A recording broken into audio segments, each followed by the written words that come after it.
হরি নমঃ। আপনারা শুনছেন কুকু এফএম, শুনুন যা মন চায়। শুনছেন বিষ্ণু পুরাণ সারানুবাদ নীলাঞ্জন ভট্টাচার্যের কণ্ঠে। ওম পাপহং পাপকর্মাহং পাপাত্মা পাপসম্ভব ত্রাহি মাম পুণ্ডরিকাক্ষ সর্ব পাপ হরে হরি নমঃ কমলনেত্রায় হরয়ে পরমাত্মনে অশ্লেষ ক্লেশ নাশায় লক্ষ্মীকান্ত নমঃস্তুতে।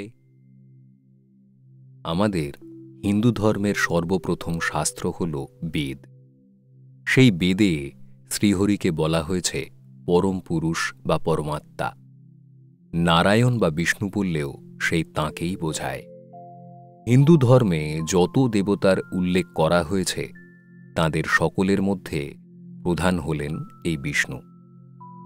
কেন তাঁকেই সর্বপ্রধান দেবতা হিসেবে পুজো করা হয়? কারণ একজন মানুষ ঠিক কোন পথে গেলে সমস্ত পাপ থেকে মুক্ত হবে সেই রাস্তাটাই দেখিয়েছেন বিষ্ণু। সমস্ত পাপ থেকে মুক্ত হলে মানুষ মোক্ষ লাভ করে। বিষ্ণু হলেন সেই মোক্ষদাতা। জীবের স্বভাবই এমন যে তারা সাধারণত পাপের রাস্তাই বেছে নেয়, কারণ এই রাস্তাটাই সবচেয়ে সহজ। এখানে সুখ অঢেল, কিন্তু পরিণাম, হ্যাঁ, সেটা রীতিমতো ভয়ঙ্কর। এই পাপের কারণেই একজন মানুষ পরের জন্মে আবার যে মানুষ হবে এমন কোনো কথা নেই। তার আরও নিম্নতর জন্ম হতে পারে। মানুষের জমে থাকা পাপকর্ম অনুসারেই তার পরের জন্ম নির্ধারিত হয়। সৃষ্টির এটাই নিয়ম। কিন্তু এই নিয়মের ব্যত্যয়ও আছে। নারায়ণ বা বিষ্ণুর শরণে এলে মানুষের সমস্ত পাপ ধুয়ে যায়, তার আর কোনো নিম্নগতি হয় না। বিষ্ণুর কৃপায় সেই মানুষ তখন মোক্ষ লাভ করতে পারে। কি করে তা সম্ভব ভাবছেন তো?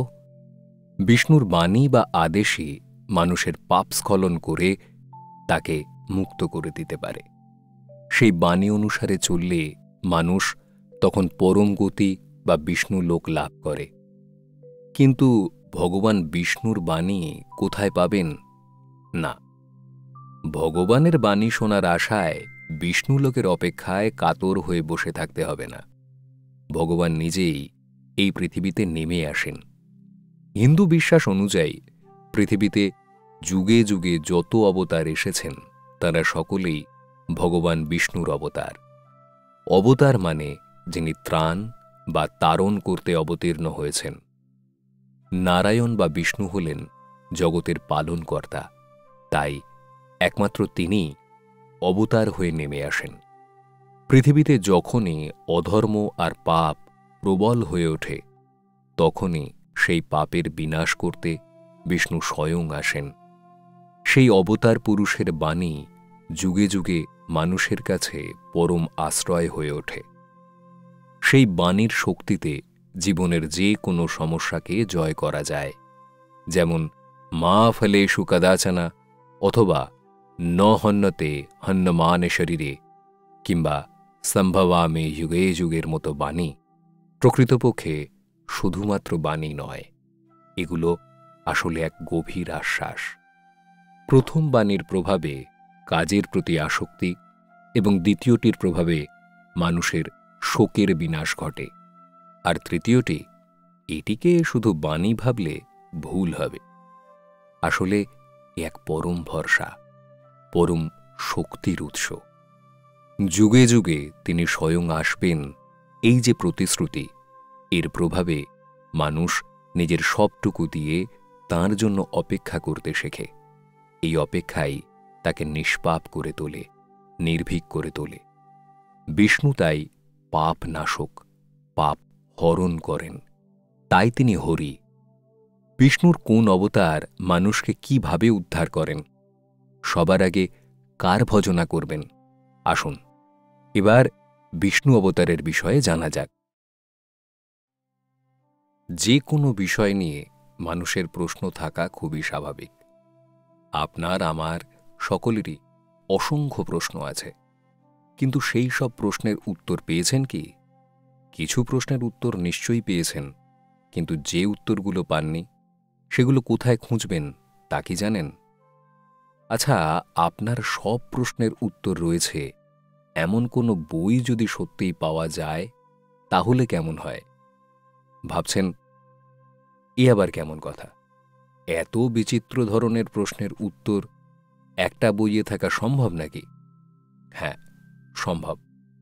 সে বই যদি বিষ্ণু পুরাণ হয় তাহলে জগতের সমস্ত জটিল রহস্যের উত্তর সেখানে পেয়ে যাবেন। ব্যাপারটা সত্যিই ভীষণ অবাক করার মতো।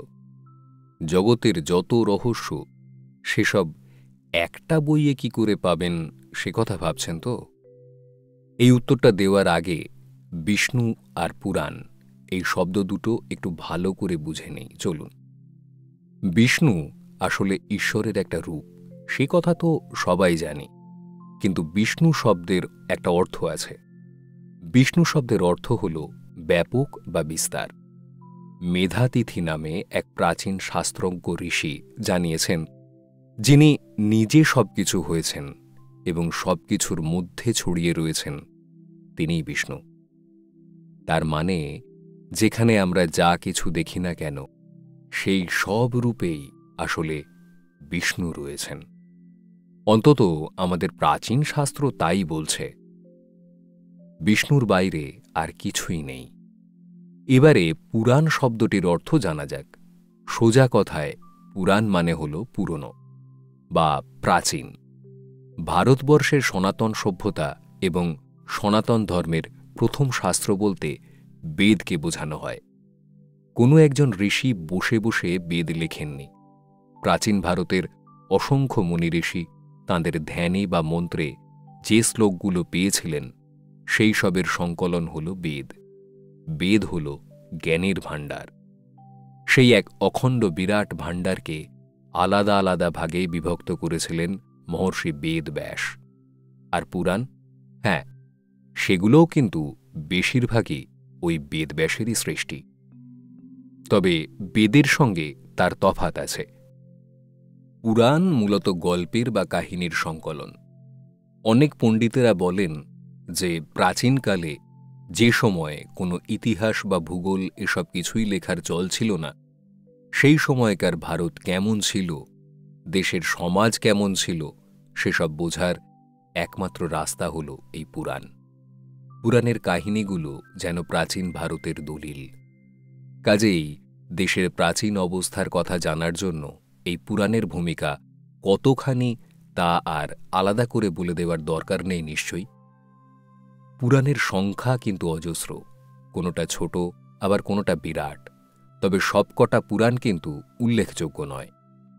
পুরাণের সমুদ্রের মধ্যে মাত্র 18টা পুরাণকেই গুরুত্ব দেওয়া হয়। আবার সেই 18টা পুরাণের মধ্যে সবচেয়ে গুরুত্বপূর্ণ হল বিষ্ণু পুরাণ।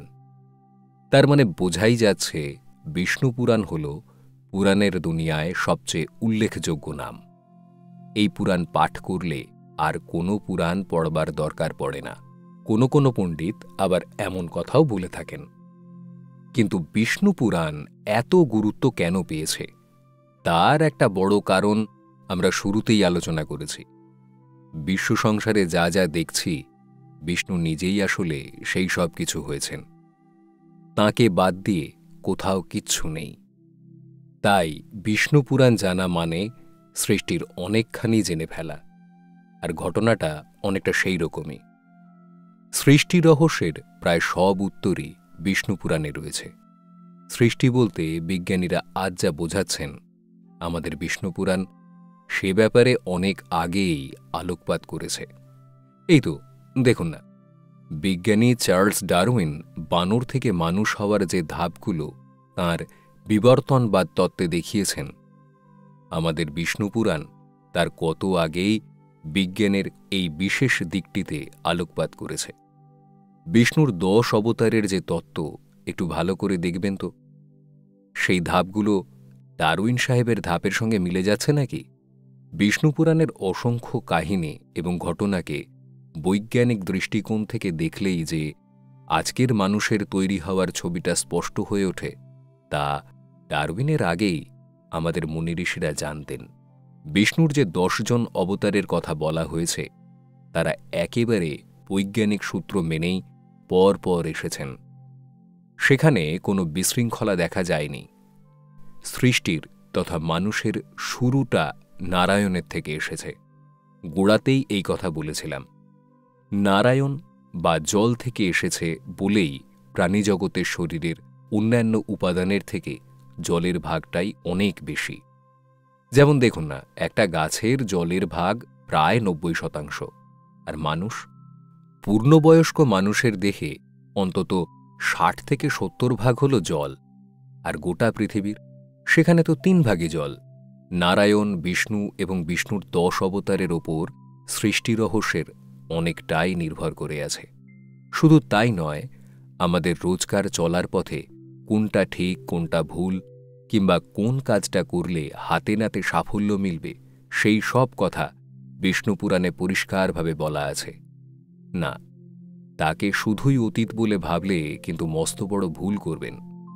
একজন মানুষ কী ধরনের খাওয়া দাওয়া করবে থেকে শুরু করে তার আচার ব্যবহার, কাজ কর্ম এবং ভাবনা চিন্তা কেমন হওয়া উচিত, সেই সবই স্পষ্ট করে দিয়েছে বিষ্ণুপুরাণ। নারায়ণ বা বিষ্ণুর বিভিন্ন লীলার সঙ্গে মানুষের সাফল্য বা ব্যর্থতা কিভাবে জড়িয়ে আছে তার গাইডবুক হল বিষ্ণুপুরাণ। বিষ্ণুপুরাণের আর একটা খুব উল্লেখযোগ্য দিক রয়েছে। নাম শুনেই বুঝতে পারছেন, এই পুরাণে বিষ্ণুর মাহাত্ম্য নিয়েই কথা বলা হয়েছে।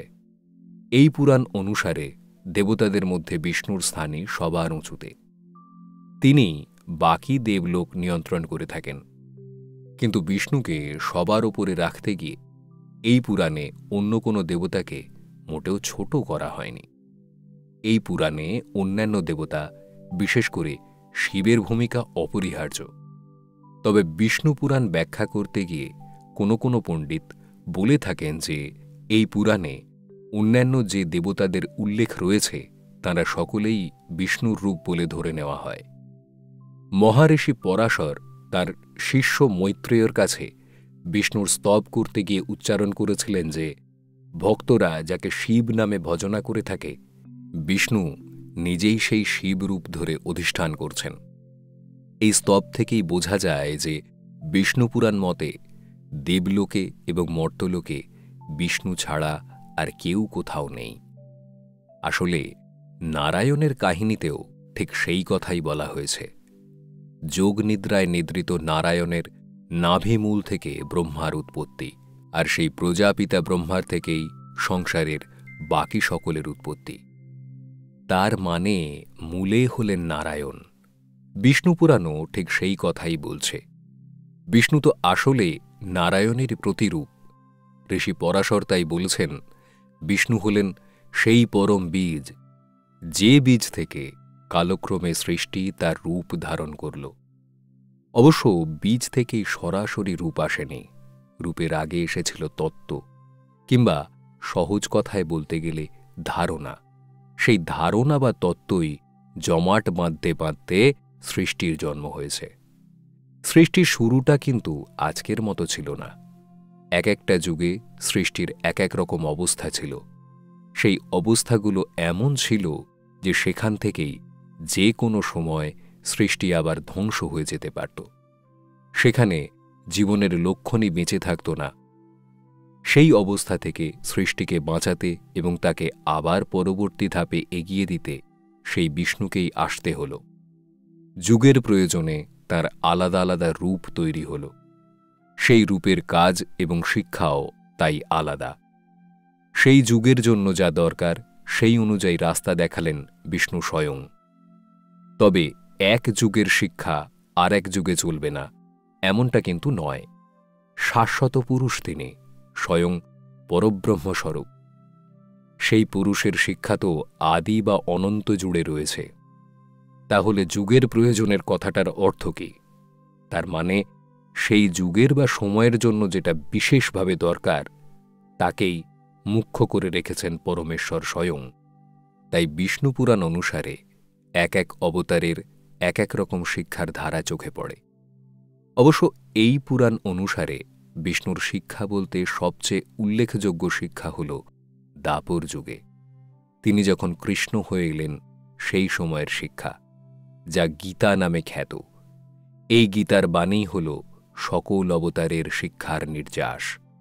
গীতার বাণী যা স্বয়ং নারায়ণের মুখের কথা, সে কথায় আমরা তো আসবই, কিন্তু তার আগে একটা গুরুত্বপূর্ণ বিষয় জেনে নেওয়া দরকার।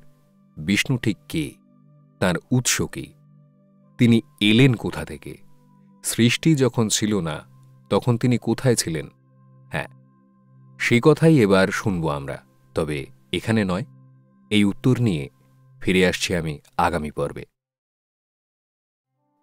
আমরা হিন্দুরা ব্রহ্মা, বিষ্ণু, মহেশ্বর এই তিনটে নাম এক নিঃশ্বাসে উচ্চারণ করি বটে, কিন্তু জানেন কি, এই তিনজনই ঠিক এক আসনে বসে নেই।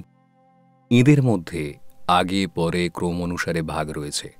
হ্যাঁ, এটা ঠিক যে দেবতাদের মধ্যে এই তিনজনকেই প্রধান বা মুখ্য দেবতা বলা হয়ে থাকে। অন্যান্য দেবতাদের চেয়ে তাঁদের কাজ আর দায়িত্ব দুটোই অনেক বেশি। তবু এই তিনজন কিন্তু এক সূত্রে গাঁথা নন। তাঁদের তিনজনের ক্রমটা ঠিক কীরকম? আমাদের ধর্মশাস্ত্রের সেই উল্লেখযোগ্য তত্ত্বটি জানিয়েছে বিষ্ণুপুরাণ। সেই বিষ্ণুপুরাণ অনুসারেই এই তিনজনের প্রধান দেবতা কার পর কে এলেন এবার জানা যাক। বিষ্ণুপুরাণ অনুসারে যে কোনো জন্মেরই তিনটে ভাগ বা অবস্থা রয়েছে: সৃষ্টি, স্থিতি আর প্রলয়। সৃষ্টি মানে শুরু হল, তারপরে আসে স্থিতি। এই অবস্থায় সে স্থিতি লাভ করে, মানে তার পালন পোষণ করা হয়, তাকে রক্ষা করা হয়। আর তারপর আসে প্রলয়। প্রলয় মানে শেষ হয়ে যাওয়া বা ধ্বংস হয়ে যাওয়া। এই শেষ অবস্থার মানেই কিন্তু সেখানেই যে ইতি ঘটে যাবে এমন নয়। শেষের পরেও আবার শুরু আছে, আবার সেই সৃষ্টি থেকে শুরু হবে। গোটা বিষয়টাই একটা চক্রের মতো ঘুরছে। বিষ্ণুপুরাণ অনুসারে এই চক্রটা কিন্তু আপনা আপনি ঘুরছে না। এই চক্রের একজন নায়ক আছেন। তাঁর ইচ্ছায় আর নির্দেশে সৃষ্টি সংসারের এই রহস্যময় চক্রটা সমানে ঘুরেই চলেছে। এক মুহূর্ত সে থামছে না। আমরা যাকে স্তব্ধতা বলে মনে করছি, বস্তুত তা কিন্তু স্থিতি। তাকে থেমে থাকা বলে না। ঘড়ির দিকে তাকালেই ব্যাপারটা স্পষ্ট হয়ে যাবে। সেকেন্ডের কাঁটা সব সময় ঘুরে চলেছে, সেখানে সময় কখনোই থামে না। তাহলে আবার সেই শুরুর কথায় ফিরে আসি। শুরুটা কিভাবে হয়? বিষ্ণুপুরাণ বলছে, একবার প্রলয় ঘটে যাওয়ার পর সব ধ্বংস হয়ে যায়। সৃষ্টি বলতে আর কোনো কিছুরই অস্তিত্ব থাকে না, সবটাই শূন্য হয়ে যায়। এমনকি দেবতারাও থাকেন না। মানুষ যেমন মরণশীল, দেবতাদেরও কিন্তু একটা নির্দিষ্ট আয়ু আছে। তারপরে তাদের দেবত্বও শেষ হয়ে যায়। এমনকি সৃষ্টি যিনি তৈরি করেছেন সেই ব্রহ্মাও থাকেন না, আর মহেশ্বরও থাকেন না। এখানে বিষ্ণুপুরাণ একটা কথা বলছে, রুদ্র মানে যিনি ধ্বংস করেন, তিনি মহেশ্বরেরই এক রূপ। সৃষ্টির শেষে মহেশ্বর আর মহেশ্বর হিসেবে থাকেন না, তিনি রুদ্র রূপে সব ধ্বংস করে ফেলেন।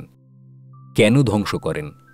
কারণ এই ধ্বংসের নির্দেশটা বিষ্ণু দিয়েছেন, সেই নির্দেশ তাকে মানতেই হবে। তাহলে সব যখন ধ্বংস হয়ে গেল, অন্ধকার মহাশূন্য হয়ে গেল সব, তখন কি হয়? সেই মহাশূন্য থেকে আবার নতুন করে সৃষ্টি হয় কি করে?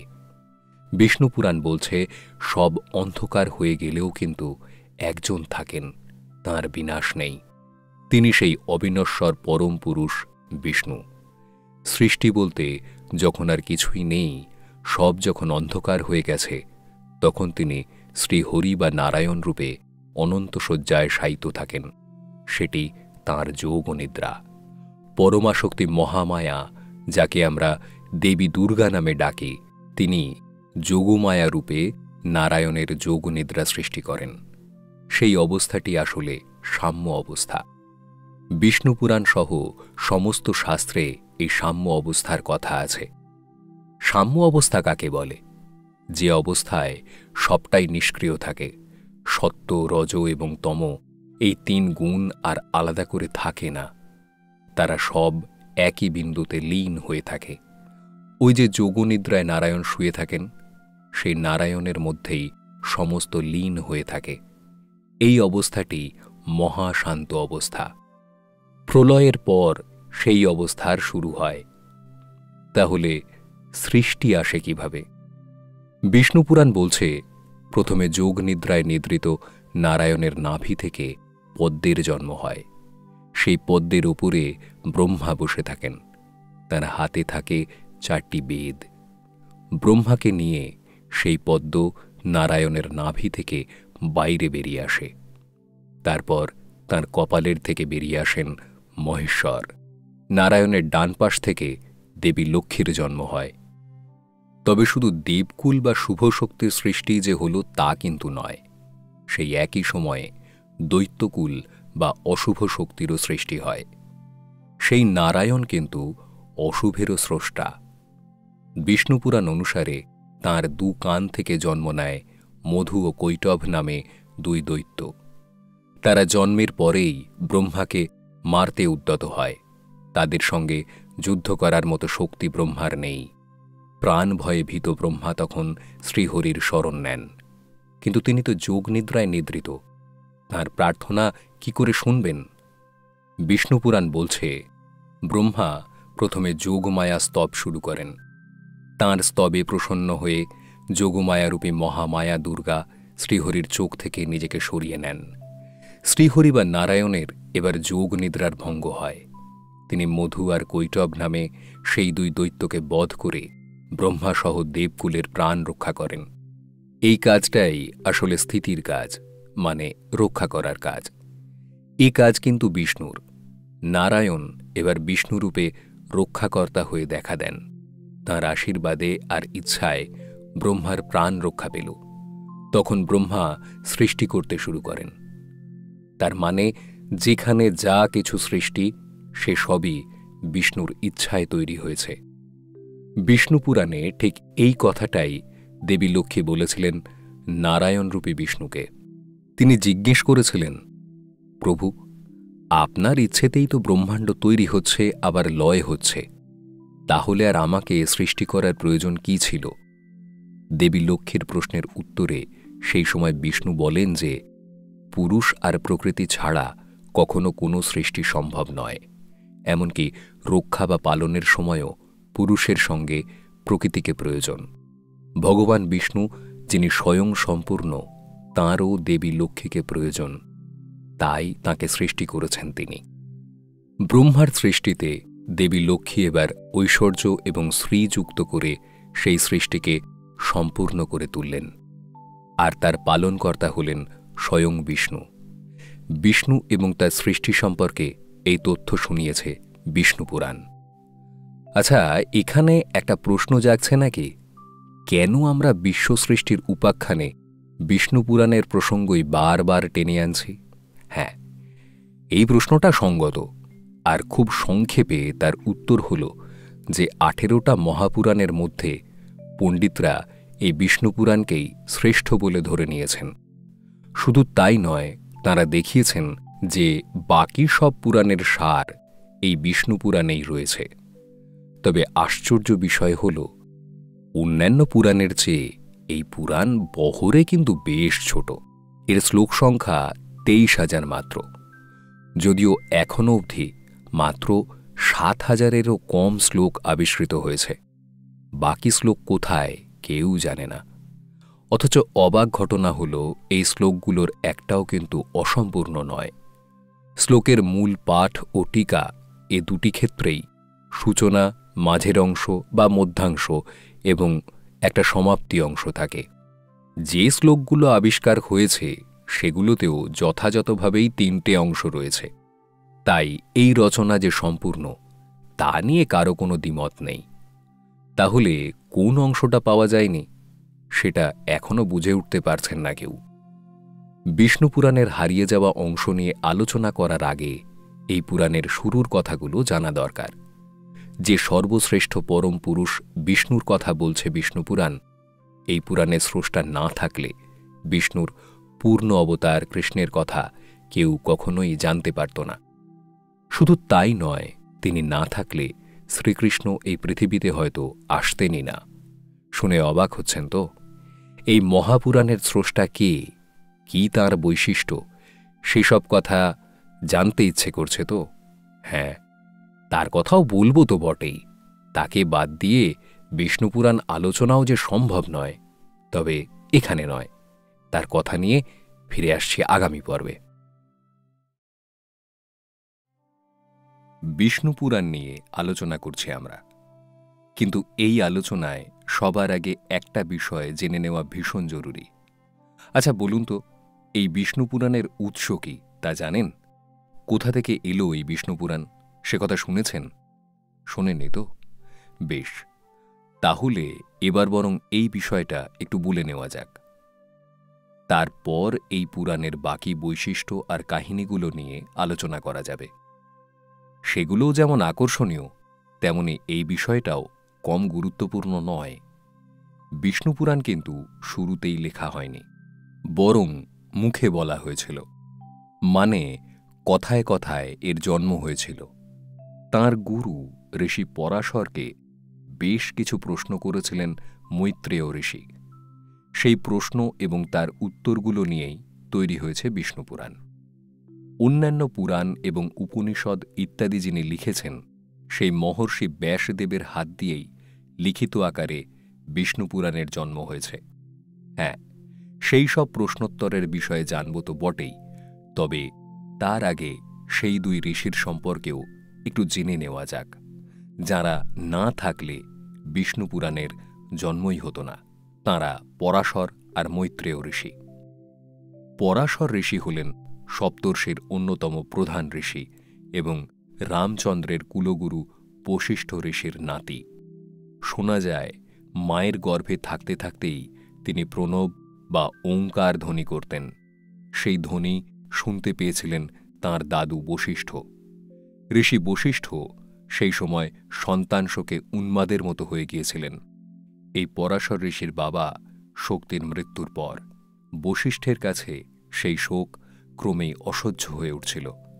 তাঁর ছেলে শক্তি যখন মারা যান, তখন শক্তির স্ত্রী গর্ভবতী ছিলেন। সেই গর্ভেই ছিলেন পরাশর। তাঁর জন্মের পর বশিষ্ঠ দেখলেন তাঁর ছেলে শক্তি জ্ঞান প্রজ্ঞায় ঠিক যতখানি এগিয়েছিলেন, উত্তরাধিকার সূত্রে সেই জ্ঞান বহন করে এনেছে এই দিব্য শিশু। সেই কারণেই শিশুর নাম রাখা হয় পরাশর। পরাশর নামের অর্থ হচ্ছে মৃতদের জীবন দানকারী। তাঁর ছেলেই আবার ফিরে এসেছেন, সে ব্যাপারে একদম নিশ্চিন্ত হলেন ঋষি বশিষ্ঠ। এই পরাশর ঋষি কে বলুন তো? ইনিই মহর্ষি বেদব্যাসের বাবা। শৈশবে তাঁর কাছ থেকেই শাস্ত্রের জ্ঞান লাভ করেছিলেন মহর্ষি ব্যাসদেব। এবার মৈত্রেয় ঋষির কথা জেনে নেওয়া যাক। মৈত্র মুনির ছেলে বলে তিনি মৈত্রেয়। মহর্ষি বেদব্যাস ছিলেন তাঁর প্রাণের বন্ধু। ঋষি মৈত্রেয় তপস্বী হিসেবে এতটাই শ্রেষ্ঠ ছিলেন যে শ্রীকৃষ্ণের দেহত্যাগের আগে সাক্ষাৎ ঈশ্বরের কাছ থেকে সমস্ত জ্ঞান লাভ করেছিলেন। যে গাছতলায় বসে তাঁর মৃত্যুর প্রতীক্ষা করছিলেন কৃষ্ণ, উদ্ভবকে নিয়ে সেই গাছতলায় পৌঁছন ঋষি মৈত্রেয়। সেখানে বসেই তাঁদের ইহকাল আর পরকালের সমস্ত জ্ঞান দান করেন শ্রীকৃষ্ণ। তারপর মৈত্রেয়কে বলেন যে আগামী পৃথিবীর মানুষের কাছে তিনি যেন এই জ্ঞান ছড়িয়ে দেন। ঈশ্বরের কাছ থেকে জ্ঞান লাভ করার পরও মৈত্রেয় ঋষির বেশ কিছু প্রশ্ন বাকি থেকে যায়। ঈশ্বরের স্বরূপ, সৃষ্টিতত্ত্ব, অবতার তত্ত্বের মতো নানান জটিল ও রহস্যময় বিষয় সম্পর্কে আরও কিছু জানার জন্য তিনি এবার তাঁর গুরু জ্ঞানীশ্রেষ্ঠ পরাশরের কাছে আসেন। শিষ্যের প্রশ্নের উত্তরে যেসব কথা বলেছিলেন ঋষি পরাশর, তা নিয়েই তৈরি হয়েছে বিষ্ণুপুরাণ। শিষ্য মৈত্রেয়র প্রশ্নের উত্তরে মহর্ষি পরাশর বলেন যে বিষ্ণুর থেকেই এই সৃষ্টি সংসারের জন্ম হয়েছে। বিষ্ণু নিজেই এই সৃষ্টির রক্ষা এবং পালনকর্তা। আবার এই সৃষ্টিরূপে তিনি নিজেই রয়েছেন, অর্থাৎ তিনি নিজেই নিজেকে বিভিন্ন রূপে ভাগ করে নিয়ে নিজেকেই নিজে রক্ষা করে থাকেন। এটাই হল সৃষ্টির মূল রহস্য। এখন প্রশ্ন আসে, সৃষ্টির এই রহস্যের কথা পরাশর ঋষি কিভাবে জানলেন? হ্যাঁ, সেই কথারও উত্তর দিয়েছেন তিনি। শিষ্য মৈত্রেয়কে গুরু পরাশর বলেছেন যে সর্বং বিষ্ণুময়ং জগৎ, এই রহস্যটি সবার আগে ব্রহ্মা স্বয়ং বলেছিলেন। তাঁর কাছ থেকে শুনেছিলেন দক্ষমুনি। এবার দক্ষমুনি নর্মদা তীরে বসে পুরুকুৎস রাজাকে সেই কথা বলেছিলেন। সেই রাজার কাছ থেকে এই সৃষ্টি রহস্য শোনেন সারস্বত। আবার সারস্বতের কাছ থেকে সৃষ্টির এই জন্মকাহিনী শোনেন পরাশর ঋষি। মূল বিষ্ণু পুরাণে যে 23,000 শ্লোক রয়েছে সে কথা তো আগেই বলেছি। তাদের মধ্যে আবার বেশিরভাগ শ্লোকই হারিয়ে গেছে, সে কথাও আমাদের জানা। তবে যতটুকু পাওয়া গেছে তার উপর ভিত্তি করে বিষ্ণু পুরাণের ভাগ এবং সেখানে কি আছে তা খুব সংক্ষেপে একবার শুনে নেওয়া যাক। এখানে আলোচ্য বিষয়ের ভিত্তিতে বিষ্ণু পুরাণের 6টা ভাগ আর 126টা পরিচ্ছেদ রয়েছে। এখানে আলোচনা শুরু হচ্ছে সময় বা কালের বর্ণনা দিয়ে। সৃষ্টি এবং প্রলয়ের মূলে কাল কতটা গুরুত্বপূর্ণ ভূমিকা বহন করে সেই বিষয়ে শিষ্য মৈত্রেয়কে জ্ঞান দান করেছেন ঋষি পরাশর। এবং এই কালরূপে যে অন্য কেউ নেই, আসলে বিষ্ণু স্বয়ং রয়েছেন, সে কথাও শিষ্যকে জানাচ্ছেন তিনি। পরম ব্রহ্মরূপী বিষ্ণুর ঠিক কতগুলো অবস্থা, কার পরে কোন অবস্থা দেখা দেয়, প্রতিটি অবস্থা পরস্পর যুক্ত থাকে কিভাবে, সে সম্পর্কেও মৈত্রেয়র কাছে বিশদে বর্ণনা করেছেন ঋষি পরাশর। আসলে কালের বর্ণনা না করলে সৃষ্টির কথা আসবে না, কারণ এই যে কাল বা সময়, গোটা সৃষ্টিটা তো তার উপরেই দাঁড়িয়ে রয়েছে। কালের বর্ণনার পর সৃষ্টি এবং 4টে যুগের বর্ণনা করেছেন ঋষি পরাশর। এছাড়াও প্রথম অংশে রুদ্র, সমুদ্র মন্থন, বিষ্ণুভক্ত ধ্রুব, প্রাচীনকালের রাজা বেন ও পৃথুর কাহিনী রয়েছে। তার পরের অংশে রয়েছে পৃথুর উত্তরাধিকারী প্রচেতাদের কাহিনী। এখানে একটা কথা বলে রাখা ভালো, বিষ্ণু পুরাণে পৃথু এত গুরুত্ব পেয়েছেন কেন জানেন? আসলে পৃথু থেকেই পৃথিবীর সৃষ্টি। প্রচেতা ছাড়াও এখানে হিরণ্যকশিপু আর প্রহ্লাদ, বিভিন্ন অঞ্চল, জাতি, পর্বত ও নদীসহ পরিচিত বিশ্বের কিছু ভৌগোলিক বিবরণ রয়েছে। আর রয়েছে জড়ভরতের বিভিন্ন জন্মের কাহিনী। এরপর রয়েছে মন্বন্তর, যম, ভক্ত শতধনু ও শৈব, ব্যাসদেব, যাজ্ঞবল্ক ঋষি, চতুর্বর্ণ ও চতুরাশ্রমের কথা। বিষ্ণু পুরাণের চতুর্থ অংশে রয়েছে প্রাচীন ভারতের বিখ্যাত চন্দ্র ও সূর্য রাজাদের বিবরণ। এছাড়াও কলিযুগে আবির্ভূত হবেন এমন কিছু রাজার তালিকাও এই বিষ্ণু পুরাণে রয়েছে। আর একটা তালিকায় রয়েছে মগধের বেশ কয়েকজন উল্লেখযোগ্য রাজার কথা। তারা হলেন শিশুনাগ, নন্দ, মৌর্য প্রমুখ। তার পরের অংশটাও ভীষণ গুরুত্বপূর্ণ। সেখানে কৃষ্ণজীবনের শুরু থেকে শেষ অবধি আলোচনা করা হয়েছে। আর ষষ্ঠ এবং একেবারে শেষ অংশে কৃষ্ণজীবনী আলোচনা করা হয়েছে। ষষ্ঠ ও শেষ অংশের অনেকটাই ভবিষ্যৎবাণী। সেখানে আগামী কলিকালের সৃষ্টি থেকে ধ্বংসের কথা আলোচনা করা হয়েছে। কলিযুগের বৈশিষ্ট্য কেমন হবে সে কথা বলা হয়েছে। এই আলোচনায় স্পষ্ট উল্লেখ করা হয়েছে কলিযুগের রাজারা দুর্নীতিপরায়ণ হবেন এবং তাঁদের প্রজাদের সম্পত্তি দখল করতে থাকবেন। তখন মর্যাদার একমাত্র মাপকাঠি হবে সম্পত্তি ও অর্থ।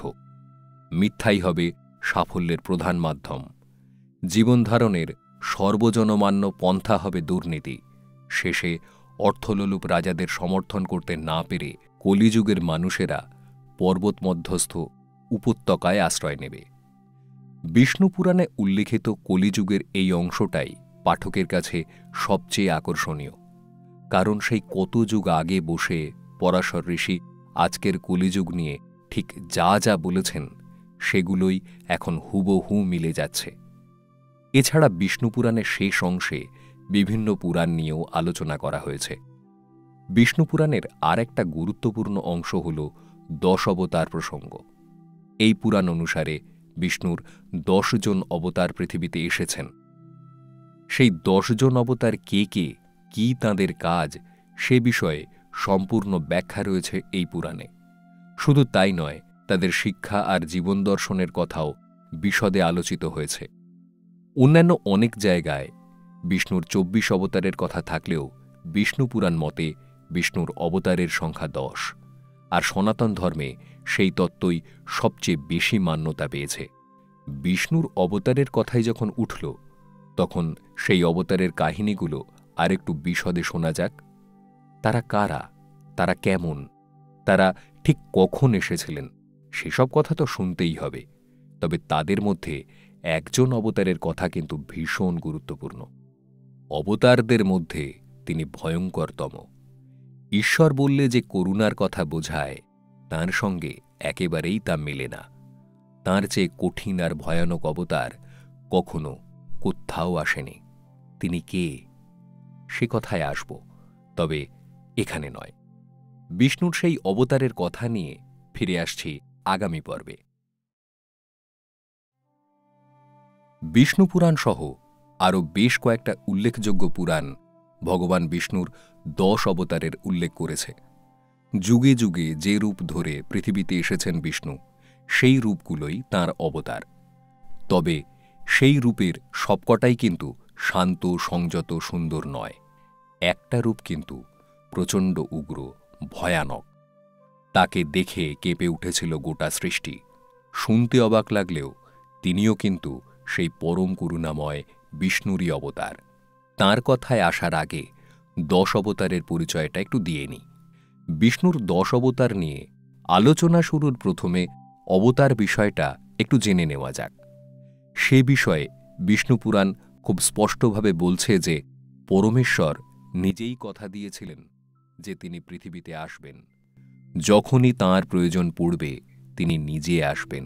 বলা বাহুল্য, গীতাতেও এই কথারই প্রতিধ্বনি রয়েছে। তাই অবতার হলেন পরমেশ্বর স্বয়ং। তবে সব অবতারেই যে একই রূপ দেখা যাবে তা নয়। সময় এবং প্রয়োজনের নিরিখে এক এক অবতারে তাঁর রূপ বদলে যায়। এমনকি মানুষের রূপও থাকে না। যুগের প্রয়োজনে তিনি মাছ, বরাহ, কচ্ছপ প্রভৃতি বিভিন্ন রূপ ধরেছেন। বিজ্ঞানী চার্লস ডারউইনের বিবর্তনবাদের সঙ্গে বিষ্ণুর এই ১০ অবতার রূপের বেশ মিল রয়েছে। তা সে যাই হোক, অবতার প্রসঙ্গে ফিরে আসা যাক। যিনি ত্রাণ করতে অবতীর্ণ হয়েছেন তাঁকেই অবতার বলা হয়। ত্রাণ করার অর্থ মুক্তি দেওয়া। কাকে মুক্তি দিতে আসেন তিনি? সৃষ্টি সংসারকে। বিষ্ণু পুরাণে ঋষি পরাশর তাঁর শিষ্য মৈত্রেয়কে বলেছেন যে এই গোটা জগৎ সংসার শ্রীবিষ্ণুর মুখাপেক্ষী। তাই জগতে যখনই কোনো দুঃসময় এসে উপস্থিত হয়, জগৎকে উদ্ধার করতে, তাকে রক্ষা করতে জগৎ পালনকর্তা তখন নিজে আসেন। এবার তার ১০ অবতার সম্পর্কে একটু জেনে নেওয়া যাক। বিষ্ণুর প্রথম অবতার হল মৎস্য অবতার। এই অবতার রূপে সত্যযুগে বিষ্ণুর আবির্ভাব। বিষ্ণুপুরাণ বলছে পৃথিবীর প্রথম মানুষ মনুকে এক ভয়ঙ্কর বিপর্যয়ের থেকে রক্ষা করতে এক অতিকায় মৎস্যরূপে বিষ্ণু আবির্ভূত হন। তাঁর শরীরের ওপরের অংশটি পুরুষের মতো, কিন্তু নিচের অংশটি মাছের মতো। এই বিরাট মাছই মনু এবং তার পরিবারের সঙ্গে সঙ্গে ৪ বেদকেও রক্ষা করেছিলেন। বিষ্ণুর দ্বিতীয় অবতার হলেন কূর্ম বা কচ্ছপ। এই অবতারের আগমনও সত্যযুগে ঘটেছিল। বিষ্ণুপুরাণ অনুসারে দেব আর দানব সমুদ্র মন্থনের সময় মন্দার পর্বতকে মন্থন দণ্ড হিসেবে ব্যবহার করেছিল। মন্থনকালে সেই মন্দার পর্বত একটু একটু করে সমুদ্রের নিচে ডুবে যাচ্ছিল। সেই সময় মন্দার পর্বতকে আটকাতে বিষ্ণু কূর্ম অবতার অর্থাৎ কচ্ছপের রূপে আবির্ভূত হয়ে গোটা পর্বতকে তার পিঠে ধারণ করেন। এই ঘটনার পর সমুদ্র মন্থন সম্পূর্ণ হয়। তার ফলে সমুদ্রের তলদেশ থেকে উঠে আসে অমৃত। সত্যযুগেই বিষ্ণুর তৃতীয় অবতার এসেছিল পৃথিবীতে। সেই অবতার হলেন বরাহ অবতার। আদতে তিনি বন্য শূকরের রূপ। বিষ্ণুপুরাণ বলছে পৃথিবীকে হিরণ্যাক্ষ নামক মহাশক্তিশালী অসুরের হাত থেকে রক্ষা করতে এই অবতার রূপে বিষ্ণু আসেন। হিরণ্যাক্ষ অসুর গোটা পৃথিবীকে এক মহাসমুদ্রের নিচে লুকিয়ে রেখেছিলেন। হিরণ্যাক্ষের ভয়ে দেবতারাও কম্পমান। তখন বরাহরূপী বিষ্ণু হিরণ্যাক্ষের বিরুদ্ধে 1000 বছর একটানা যুদ্ধ করে তাকে পরাজিত করে প্রাণে মেরে ফেলেন। তারপর পৃথিবীকে সেই মহাসমুদ্রের নিচ থেকে তুলে আনেন। প্রলয়ের পর পৃথিবীর নতুন জন্মের প্রতীকরূপে বরাহ অবতারকে পুজো করা হয়। এরপর এলেন বিষ্ণুর চতুর্থ অবতার, তিনিও ওই সত্যযুগেই এলেন। এই অবতারই বিষ্ণুর সবচেয়ে ভয়ঙ্কর অবতার। এমন ভয়ানক অবতার সারা পৃথিবীতে আর কখনো আসেননি। তার নাম নৃসিংহ বা নরসিংহ। তার দেহ মানুষের মতো, কিন্তু মাথা সিংহের মতো। হিরণ্যাক্ষর ভাই হিরণ্যকশিপু ছিলেন দৈত্য। সেই দৈত্যের ছেলের নাম ছিল প্রহ্লাদ। পরম বিষ্ণু ভক্ত প্রহ্লাদকে বিষ্ণু আরাধনার জন্যে কঠিন শাস্তি দিতেন হিরণ্যকশিপু। তাতে প্রহ্লাদের প্রাণ সংশয় অবধি হয়। হিরণ্যকশিপুকে তার কৃত পাপের শাস্তি দিতে নৃসিংহরূপে এলেন স্বয়ং বিষ্ণু। তার হাতেই বধ হলেন হিরণ্যকশিপু। এরপর ত্রেতাযুগে প্রথম অবতার হলেন বামন। বলি নামের অসুরকে দমন করার জন্য বামন অবতার রূপে বিষ্ণু জন্ম নেন। তাঁর আয়োজিত এক যজ্ঞে এসে নিজের জন্যে 3টি পা রাখার মতো জমি চান তিনি। বলি বামনকে জমি দিতে রাজি হলে সেই বামন বিশাল রূপ ধারণ করে স্বর্গ ও মর্ত জুড়ে 2 পা রাখেন। আর তাঁর পেট চিরে বেরিয়ে আসা আরেকটা পা রাখার জায়গা চাইলে বলি তার মাথা পেতে দেন। বিষ্ণুর পা মাথায় নিয়ে বলি পাতালে প্রবেশ করেন। পরে অবশ্য তাঁর মুক্তি ঘটে। এই ত্রেতাযুগেই বিষ্ণুর ষষ্ঠ অবতার হয়ে এলেন পরশুরাম। ত্রেতা ও দাপর যুগ মিলিয়ে তিনি ছিলেন। পরশুরাম ছিলেন ব্রাহ্মণ যমদগ্নি ও ক্ষত্রিয় রেণুকার পুত্র। পরশুরাম কঠোর তপস্যা করে শিবের থেকে যুদ্ধবিদ্যা শেখেন। প্রথম যোদ্ধা সন্ন্যাসী ছিলেন তিনি।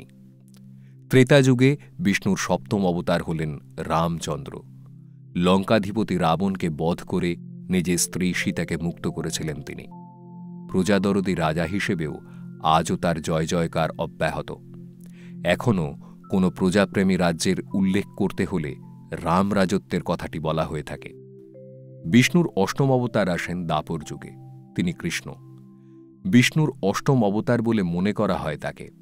কৃষ্ণের দাদা বলরামকেও অনেকে বিষ্ণুর অবতার বলে মনে করেন। এই নিয়ে বহু মতভেদ আছে। তবে কোনো কোনো পুরাণ আবার কৃষ্ণকে অবতার বলে না। কৃষ্ণকে স্বয়ং ভগবান হিসেবেই উল্লেখ করা হয়ে থাকে। বিষ্ণুর নবম অবতারও এই কলিযুগেই এসেছেন।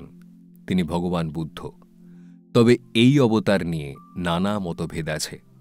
অবশ্য বুদ্ধকে মহারাষ্ট্রে ও গোয়ায় বিভিন্ন মন্দিরে বিষ্ণুর অবতার হিসেবে মানা হয়। বিষ্ণুর সর্বশেষ অবতার হলেন কল্কি। তিনি এখনও আসেননি।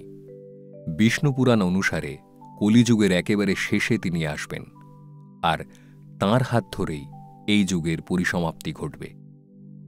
বিষ্ণুর এই যে 10 জন অবতার, তাদের মধ্যে সবচেয়ে ভয়ানক অবতার হলেন নৃসিংহদেব। বিষ্ণুপুরাণ বলছে নৃসিংহ বা নরসিংহের মতো এমন ভয়ানক রূপ আর একটাও নেই। বিষ্ণুর এই অবতারের কাজটাও কিন্তু মানুষের মতো নয়, বরং তার মধ্যে পাশবিক হুঙ্কার, দানবীয় লম্ফন ইত্যাদি দেখা যায়। রাজপ্রাসাদের লোহার থাম ভেদ করে বেরিয়ে এসে দৈত্যরাজ হিরণ্যকশিপুকে নিজের কোলের ওপর রেখে ভয়ঙ্কর ধারালো নখ দিয়ে তাঁকে চিরে ফেলেছিলেন নৃসিংহদেব। সেই কাজটাও আর কোনো অবতারের ক্ষেত্রে দেখা যায় না।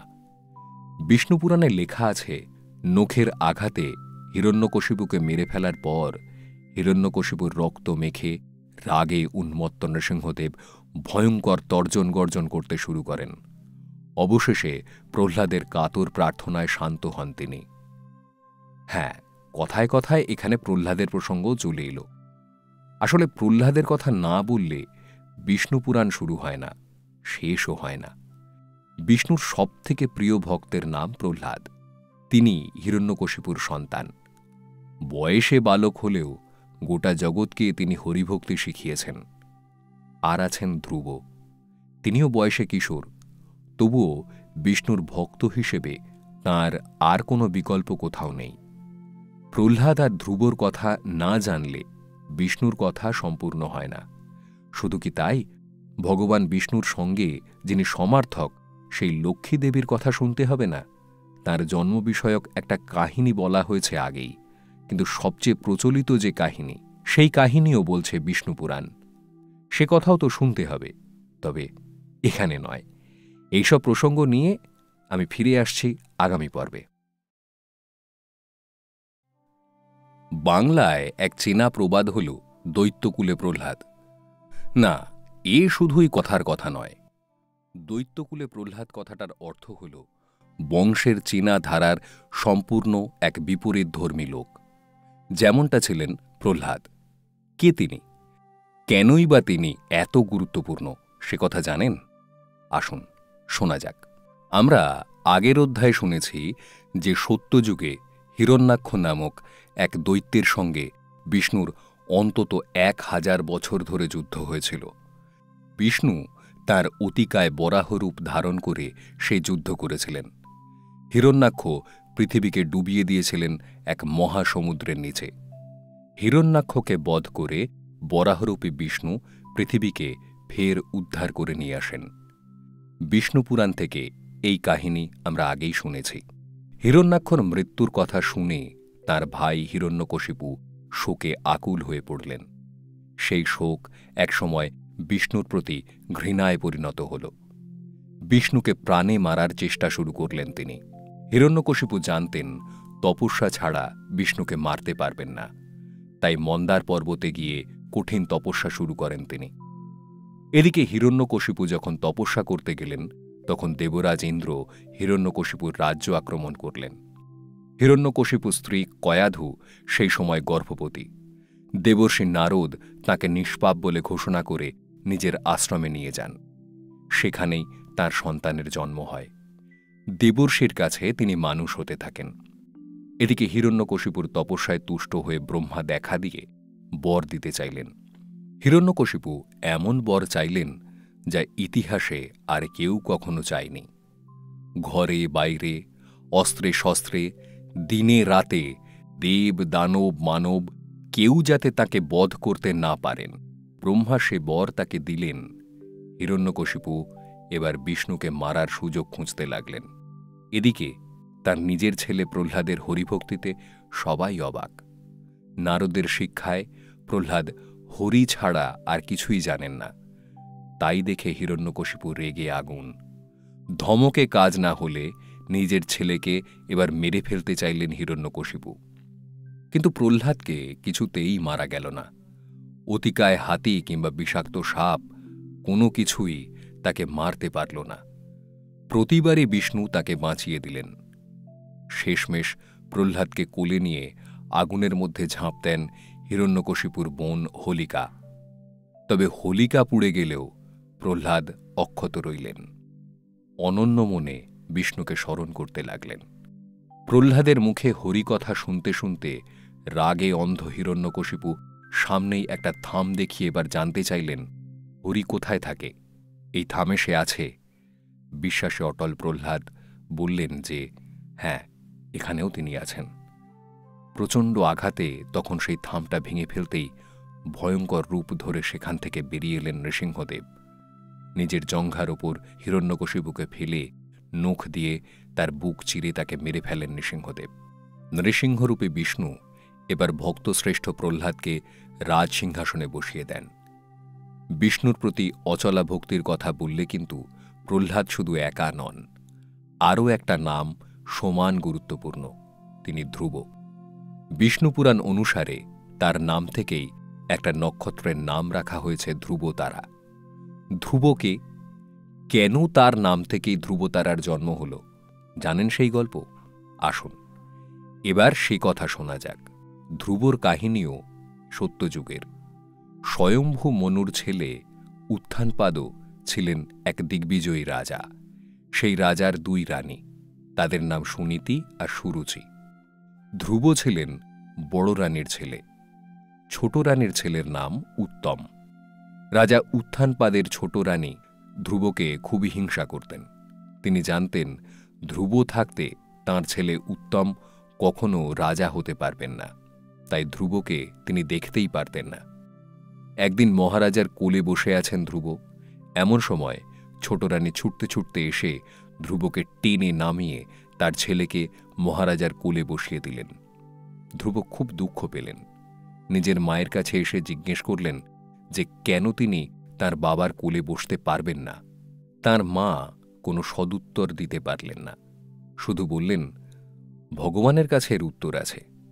কিন্তু ভগবান কোথায় আছেন, রাজবাড়ি থেকে এবার তাকে খুঁজতে বেরোলেন ধ্রুব। বনে জঙ্গলে ঘুরে ঘুরে ভগবানকে খুঁজতে লাগলেন বালক ধ্রুব। তাঁকে দেখে দেবর্ষি নারদের দয়া হল। ধ্রুবকে দেখা দিয়ে একটি মন্ত্র দিলেন তিনি। বললেন যে এক মনে এই মন্ত্র জপ করলে ভগবান তার সামনে আসবেন। নারদের কথায় ওই মন্ত্র জপতে জপতে এক মনে ভগবান বিষ্ণুর ধ্যান করতে লাগলেন ধ্রুব। 6 মাস কঠিন তপস্যার পর এবার ভগবানের দয়া হল। ধ্রুবকে দেখা দিয়ে বর প্রার্থনা করতে বললেন তিনি। কিন্তু ধ্রুব ততদিনে সব ভুলে গেছেন। কি উদ্দেশ্যে ভগবানের ধ্যান করছিলেন তার মনে নেই। বিষ্ণুর দর্শনেই তার সমস্ত জীবন পূর্ণ হয়ে গেছে।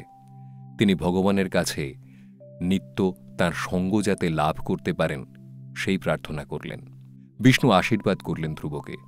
তাই বিষ্ণুর পরম পদকেই ধ্রুবপদ বলা হয়ে থাকে। শুধু বিষ্ণুর নিত্যসঙ্গই নয়, ঈশ্বরের আশীর্বাদে তিনি তার বাবার রাজ্যও লাভ করলেন। ভগবান বিষ্ণুর প্রতি তাঁর নিশ্চল ভক্তির জন্য দিক নির্ণয়কারী সেই নিশ্চল নক্ষত্রকে ধ্রুবতারা নাম দেওয়া হয়েছে। বিষ্ণুপুরাণে বর্ণিত বিষ্ণুর 2 পরম ভক্তের কথা তো শুনলেন। সংকটকালে এই 2 বালককে উদ্ধার করতে বিষ্ণু নিজে আবির্ভূত হয়েছিলেন। কিন্তু জানেন কি, গোটা দেবকুল যখন সংকটে পড়েন তখন কে উদ্ধার করেন? সেখানেও কিন্তু বিষ্ণু ছাড়া গতি নেই। বিষ্ণু না থাকলে দেবলোক চিরকাল লক্ষ্মী ছাড়া হয়েই থাকত। কিন্তু কেন? এমন সাংঘাতিক ঘটনা কেনই বা ঘটেছিল? এই ভয়ানক ঘটনার মূলে ছিলেন ঋষি দুর্বাসা। বিষ্ণুপুরাণ বলে দুর্বাসার অভিশাপে লক্ষ্মী দেবলোক ছেড়ে পাতালে প্রবেশ করেন। আসলে হয়েছিল কি, ঋষি দুর্বাসাকে নিজের গলার এক আশ্চর্য সুন্দর হার পরিয়ে দিয়ে ঋষির আশীর্বাদ লাভ করেন স্বর্গের এক অপ্সরা। সেই হারটা গলায় পরে নিজের আশ্রমের দিকে যাওয়ার সময় দেবরাজ ইন্দ্রের সঙ্গে দেখা হয় তাঁর। নিজের গলার বহুমূল্য মালাটা ইন্দ্রকে পরিয়ে দেন দুর্বাসা। দেবরাজ সেই মালাটা তাঁর ঐরাবতের মাথায় রাখেন। সেখান থেকে মালাটা পড়ে যায় মাটিতে। সেই দেখে দারুণ রেগে গিয়ে দুর্বাসা শাপ দেন যে তাকে এমন অসম্মান করার জন্য স্বর্গ থেকে লক্ষ্মী বিদায় নিয়ে পাতালে চলে যাবেন। আর ঠিক সেটাই ঘটে। আতঙ্কিত দেবকুল তখন বিষ্ণুর শরণাপন্ন হলে বিষ্ণু তাদের সমুদ্র মন্থনের পরামর্শ দেন। তা না হলে পাতাল লোক থেকে দেবী লক্ষ্মীকে উদ্ধার করে আনা সম্ভব হবে না। বিষ্ণুর পরামর্শে দেব আর অসুর 2 দল মিলেই সমুদ্র মন্থন শুরু করে। বাসুকীকে মন্থনের দড়ি আর মন্দার পর্বতকে মন্থনের দণ্ড হিসেবে ব্যবহার করা হল। সমুদ্র মন্থনের সময়ে মন্দার পর্বতে ডুবে যাওয়া ঠেকাতে কূর্মরূপ ধারণ করতে হয় বিষ্ণুকে। বিষ্ণুপুরাণ বলছে এই সমুদ্র মন্থনের সময় বহু দুর্মূল্য রত্ন, ভেষজ উদ্ভিদ, কামধেনু সহ অসংখ্য আশ্চর্য প্রাণী উঠল।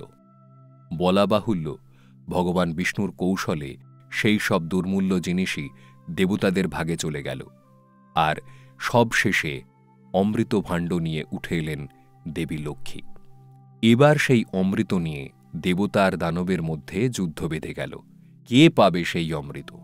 দানবকুলকে ছলনা করে দেবকুলকে রক্ষা করার জন্য বিষ্ণু এক অপরূপ নারী মূর্তি ধারণ করলেন। সেই নারীর প্রতি কামনায় অসুরকুল যখন জর্জরিত, ঠিক সেই সময় দেবকুলের হাতে অমৃতের কুম্ভ তুলে দিলেন বিষ্ণু, আর দেবী লক্ষ্মীকে ফের সসম্মানে স্বর্গলোকে প্রতিষ্ঠিত করলেন। বিষ্ণুপুরাণ অনুসারে সেটাই দেবী লক্ষ্মীর 2য় জন্ম। এখানে একটা প্রশ্ন খুব স্বাভাবিক। বিষ্ণুপুরাণ সহ অসংখ্য পুরাণকে আমরা মহর্ষি বেদব্যাসের সৃষ্টি বলে জানি, কিন্তু সত্যিই কি তাই? পুরাণ কথাগুলোর প্রচারও বা হলো কিভাবে? সমস্ত পুরাণই তো আর ব্যাসদেব প্রচার করেননি। তাহলে এই পুরাণ কাহিনী জনসমক্ষে এলো কিভাবে? ব্রহ্মাণ্ড পুরাণের কথাই ধরা যাক না কেন, এই পুরাণও ব্যাসদেবের রচিত। কিন্তু জানেন কি, মহর্ষি ব্যাস নন এই পুরাণের সঙ্গে, বরং তার ছাত্রের সম্পর্ক অনেক বেশি। হঠাৎ ব্রহ্মাণ্ড পুরাণ কেন? তার সঙ্গে কিন্তু বিষ্ণু পুরাণের বেশ কাছের সম্পর্ক। সেই সঙ্গে এক রহস্যও আছে এখানে। কিন্তু না, এখানে এইটুকুই থাক, বাকি কথা নিয়ে ফিরে আসছি পরের পর্বে। পরাশর ঋষি তার সমস্ত জ্ঞান উত্তরাধিকার সূত্রে মহর্ষি বশিষ্ঠের কাছ থেকে লাভ করেছিলেন। আবার মৈত্রেয় ঋষির কাছে তাঁর জ্ঞান ভাণ্ডার উজাড় করে দিয়েছিলেন স্বয়ং কৃষ্ণ। আর জ্ঞানী শ্রেষ্ঠ সুত এই জগতের সমস্ত শাস্ত্র জ্ঞান লাভ করেছিলেন মহর্ষি ব্যাসের থেকে। এই তিনজনের নাম আলাদা করে কেন বললাম? কারণ এই তিনজন না থাকলে এই পৃথিবীতে কোনো কালেই সমস্ত রহস্যের সমাধান হতো না। পরাশর আর মৈত্রেয় এই দুই ঋষির কথোপকথনে বিষ্ণু পুরাণ হয়ে এসেছে, সে কাহিনী শুনেছি আমরা। তবে আরও এক পুরাণের সঙ্গেও কিন্তু পরাশর ঋষির ঘনিষ্ঠ সম্পর্ক রয়েছে। আর তিনি যখন রয়েছেন তখন বিষ্ণু কথা তো থাকবেই। সেই পুরাণকে সৃষ্টির আদি পুরাণ বলা হয়ে থাকে।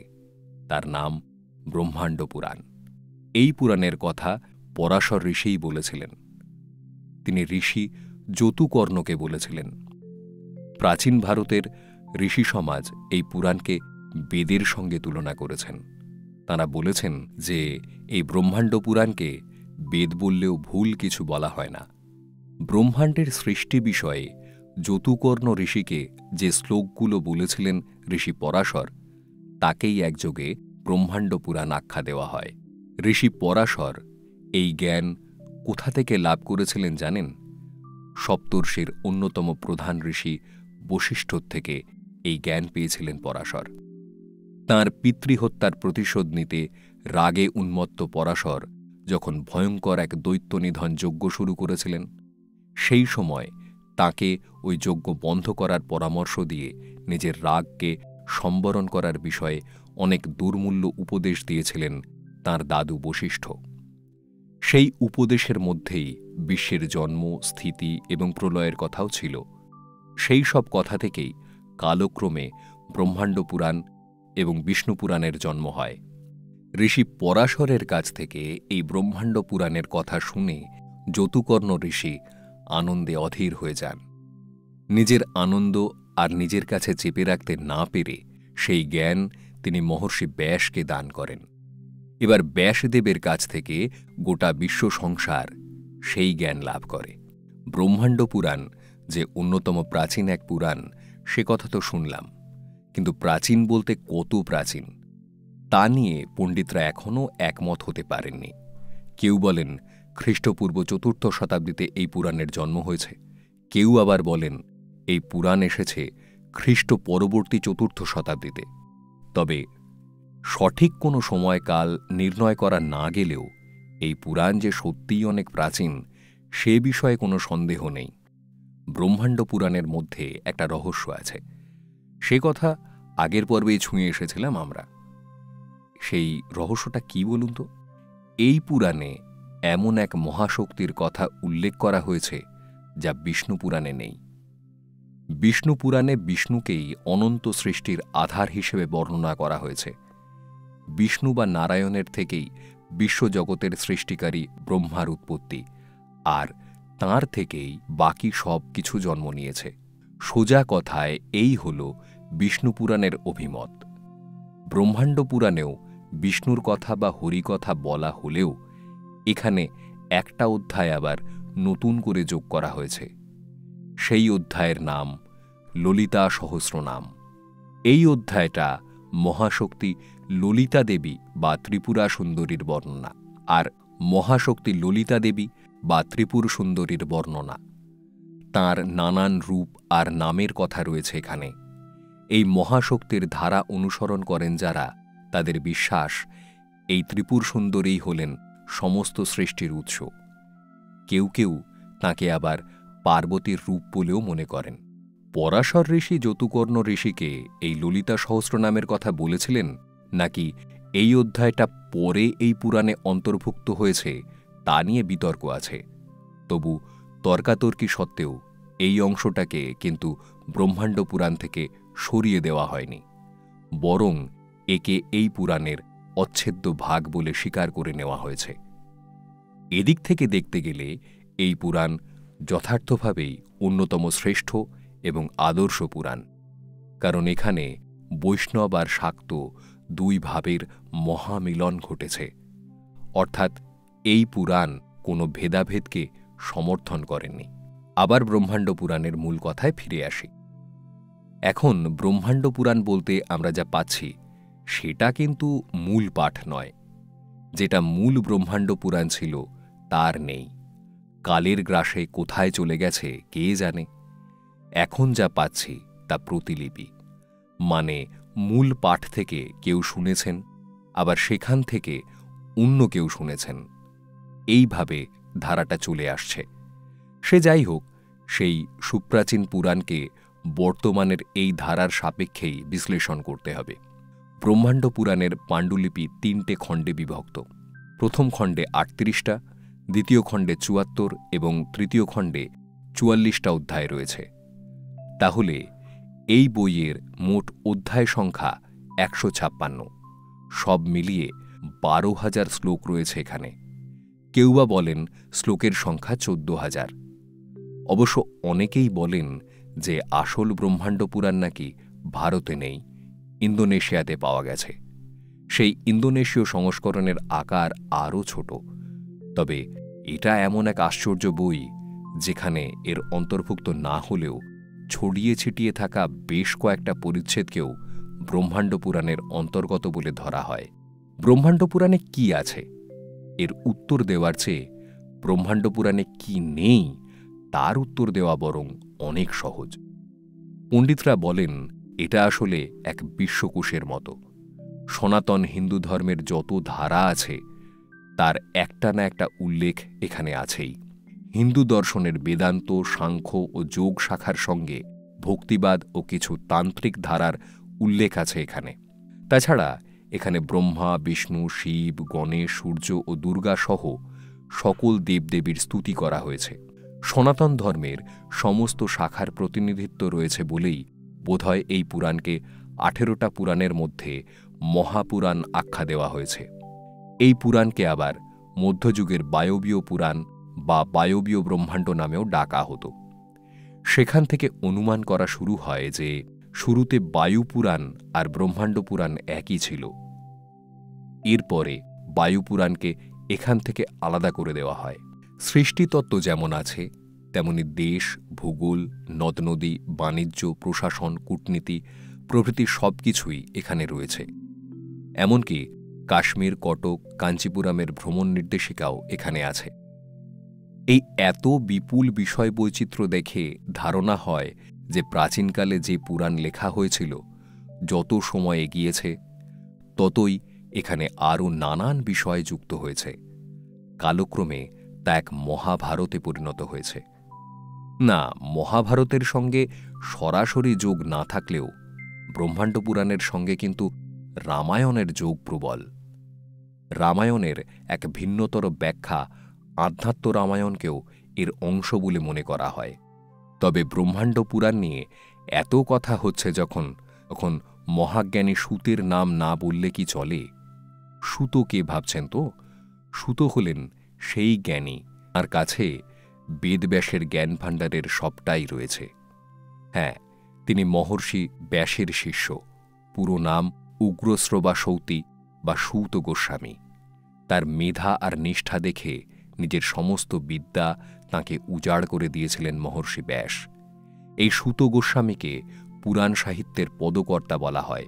কথিত আছে যে একবার নৈমিষারণ্য বনে সত্যগুণী ঋষিদের এক মহাযজ্ঞে এসে উপস্থিত হয়েছিলেন সূত গোস্বামী। এমন এক পরিবেশে তাঁকে সামনে পেয়ে ঋষিকুল তাঁকে পুরাণ কথা শোনানোর জন্য অনুরোধ করেন। সেখানে সেই প্রথমবার বিশাল ব্রহ্মাণ্ড পুরাণ পুরোটাই তিনি মুখে মুখে সেই ঋষিদের শুনিয়েছিলেন। সেই পুরাণ কথা শুনে ঋষিদের যজ্ঞ সার্থক হয়েছিল। ব্রহ্মাণ্ড পুরাণের কথাই যখন এলো, তখন ব্রহ্মার কথা না বললে কি চলে? ব্রহ্মা তিনি, যার নাম বিষ্ণুর নামেরও আগে আসে। তিনি সত্যি কি এতটা গুরুত্বপূর্ণ?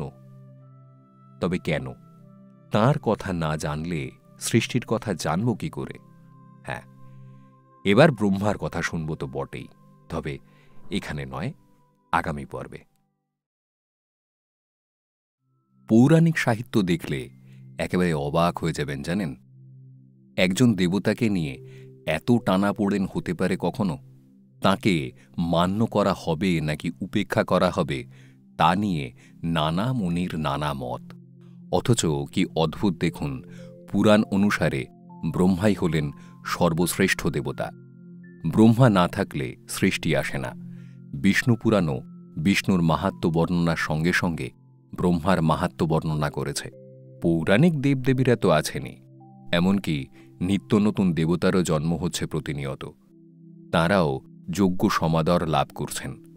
অথচ ব্রহ্মার আদর আর কখনো হল না।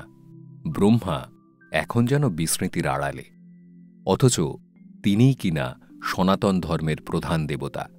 ব্যাপারটা শুনতে কেমন আশ্চর্য লাগছে, তাই না? এই রহস্যের উপর থেকে পর্দা সরানোর আগে বরং ব্রহ্মার আদি কথাগুলো জেনে নেওয়া যাক। মানে ব্রহ্মা এলেন কোথা থেকে, সেই কাহিনী শুনে নেওয়া যাক।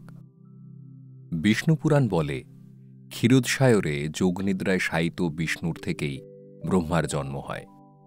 বিষ্ণুর নাভি থেকে এক মৃণাল বা নালযুক্ত পদ্মের জন্ম হয়। সেই পদ্মের উপরে ছিলেন ব্রহ্মা। বিষ্ণুর নাভি থেকেই তিনি প্রকাশিত হন। তবে ব্রহ্মা কি করে সৃষ্টি হলেন, পুরাণে তার আরও একটা কাহিনী আছে। কিন্তু একেবারে আদিতে যখন বিশ্ব চরাচরের কোনো অস্তিত্ব ছিল না, সেই সময় হিরণ্যগর্ভ তৈরি হয়। সেই হিরণ্যগর্ভ ছিল অতিকায় এক গর্ভাধান। একেবারেই সোনার মতো উজ্জ্বল তার রং। সেই রঙের ছটায় চারিদিক পরিপূর্ণ। তাকেই সৃষ্টির প্রথম গর্ভ বলা হয়। সেই হিরণ্যগর্ভের মধ্যেই সর্বপ্রথম সৃষ্টি হন ব্রহ্মা। না, কেউ তাকে সৃষ্টি করেননি, তিনি নিজেই নিজেকে সৃষ্টি করেছিলেন। তারপর নিজের ইচ্ছা বা সংকল্প দিয়ে তিনি সৃষ্টির কাজ শুরু করলেন। এখানে আরও একটা আশ্চর্য ব্যাখ্যা শুনে রাখলে মন্দ হয় না। পুরাণের শুরুর দিকে বিশ্বের স্রষ্টা হিসেবে কিন্তু ব্রহ্মা নয়, বিশ্বকর্মার উল্লেখ ছিল। তার মানে বিশ্ব সৃষ্টির কর্ম করেন যিনি, তিনিই বিশ্বকর্মা। সেখানে কিন্তু মোটেও হাতে যন্ত্রপাতি ধরা লোহালক্কড়ের দেবতা হিসেবে তাঁকে কল্পনা করা হয়নি, বরং হিরণ্যগর্ভ কিংবা হিরণ্যগর্ভের প্রথম জাতক হিসেবেই তাঁকে দেখা হয়েছিল। তার অর্থ ব্রহ্মা আর বিশ্বকর্মা দুজনেই এক ছিলেন। কবে থেকে তারা দুজন আলাদা দেবতা হয়ে গেলেন সে বিষয়ে স্পষ্ট কোনো উল্লেখ নেই। তবে সে যাই হোক, ব্রহ্মার কথায় ফিরে আসা যাক। বৈদিক সাহিত্যের আগে ব্রহ্মার বেশ শ্রদ্ধার আসন ছিল। ব্রহ্মাকে স্বর্গের সেরা বা সর্বপ্রধান দেবতা হিসেবে কল্পনা করা হতো। সেই কারণে ব্রহ্মার সেবা, পুজো, বিগ্রহ, মন্দির ইত্যাদি কোনো কিছুরই অভাব ছিল না। ব্রহ্মার উপাসকরা দলে বেশ ভারীও ছিলেন।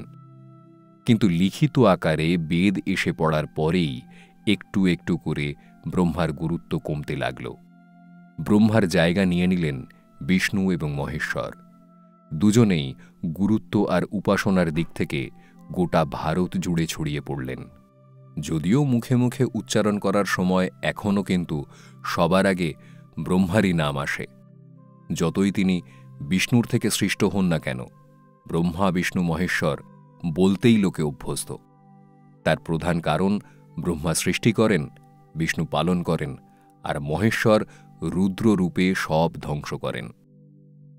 কোনো কোনো উপনিষদে আবার এও বলা হয়েছে যে এক বিষ্ণু কিংবা পরমেশ্বরই ব্রহ্মা, বিষ্ণু আর মহেশ্বর রূপে নিজেকে বিভক্ত করে 3 ধরনের কাজ করে চলেছেন। সেই পরমেশ্বরের থেকেই ব্রহ্মার রজগুণ, বিষ্ণুর সত্যগুণ আর রুদ্রের তমগুণ এসেছে।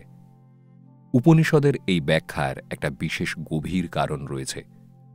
উপনিষদের ব্রহ্ম আর বৈদিক সাহিত্য বা পুরাণের ব্রহ্মার মধ্যে বৈশিষ্ট্যে কোনো মিল নেই।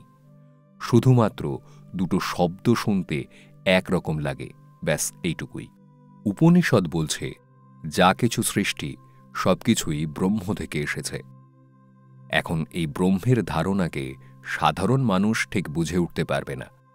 সেই ধারণার একটা মূর্তি রূপ দেওয়া প্রয়োজন, তার নির্দিষ্ট কিছু কাজকর্ম দেখানো দরকার। সেই কারণেই ব্রহ্মার সৃষ্টি। জ্ঞানীদের ধারণায় যিনি বিমূর্ত ব্রহ্ম, তিনি বোঝার সুবিধার জন্য রূপধারী ব্রহ্মা। আর সেই ব্রহ্ম কিংবা ব্রহ্মার উপাসনা করেন যারা, তাঁদের ব্রাহ্মণ বলা হয়। উপাসনার পথকে বলা হয় ব্রহ্মচর্য।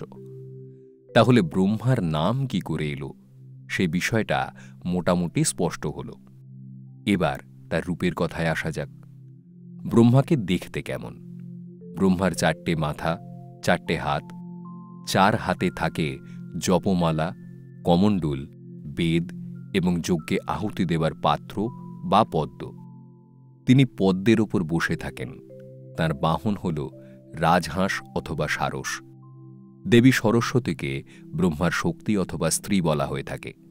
সেই কারণে সরস্বতীরও বাহন হল এই হাঁস।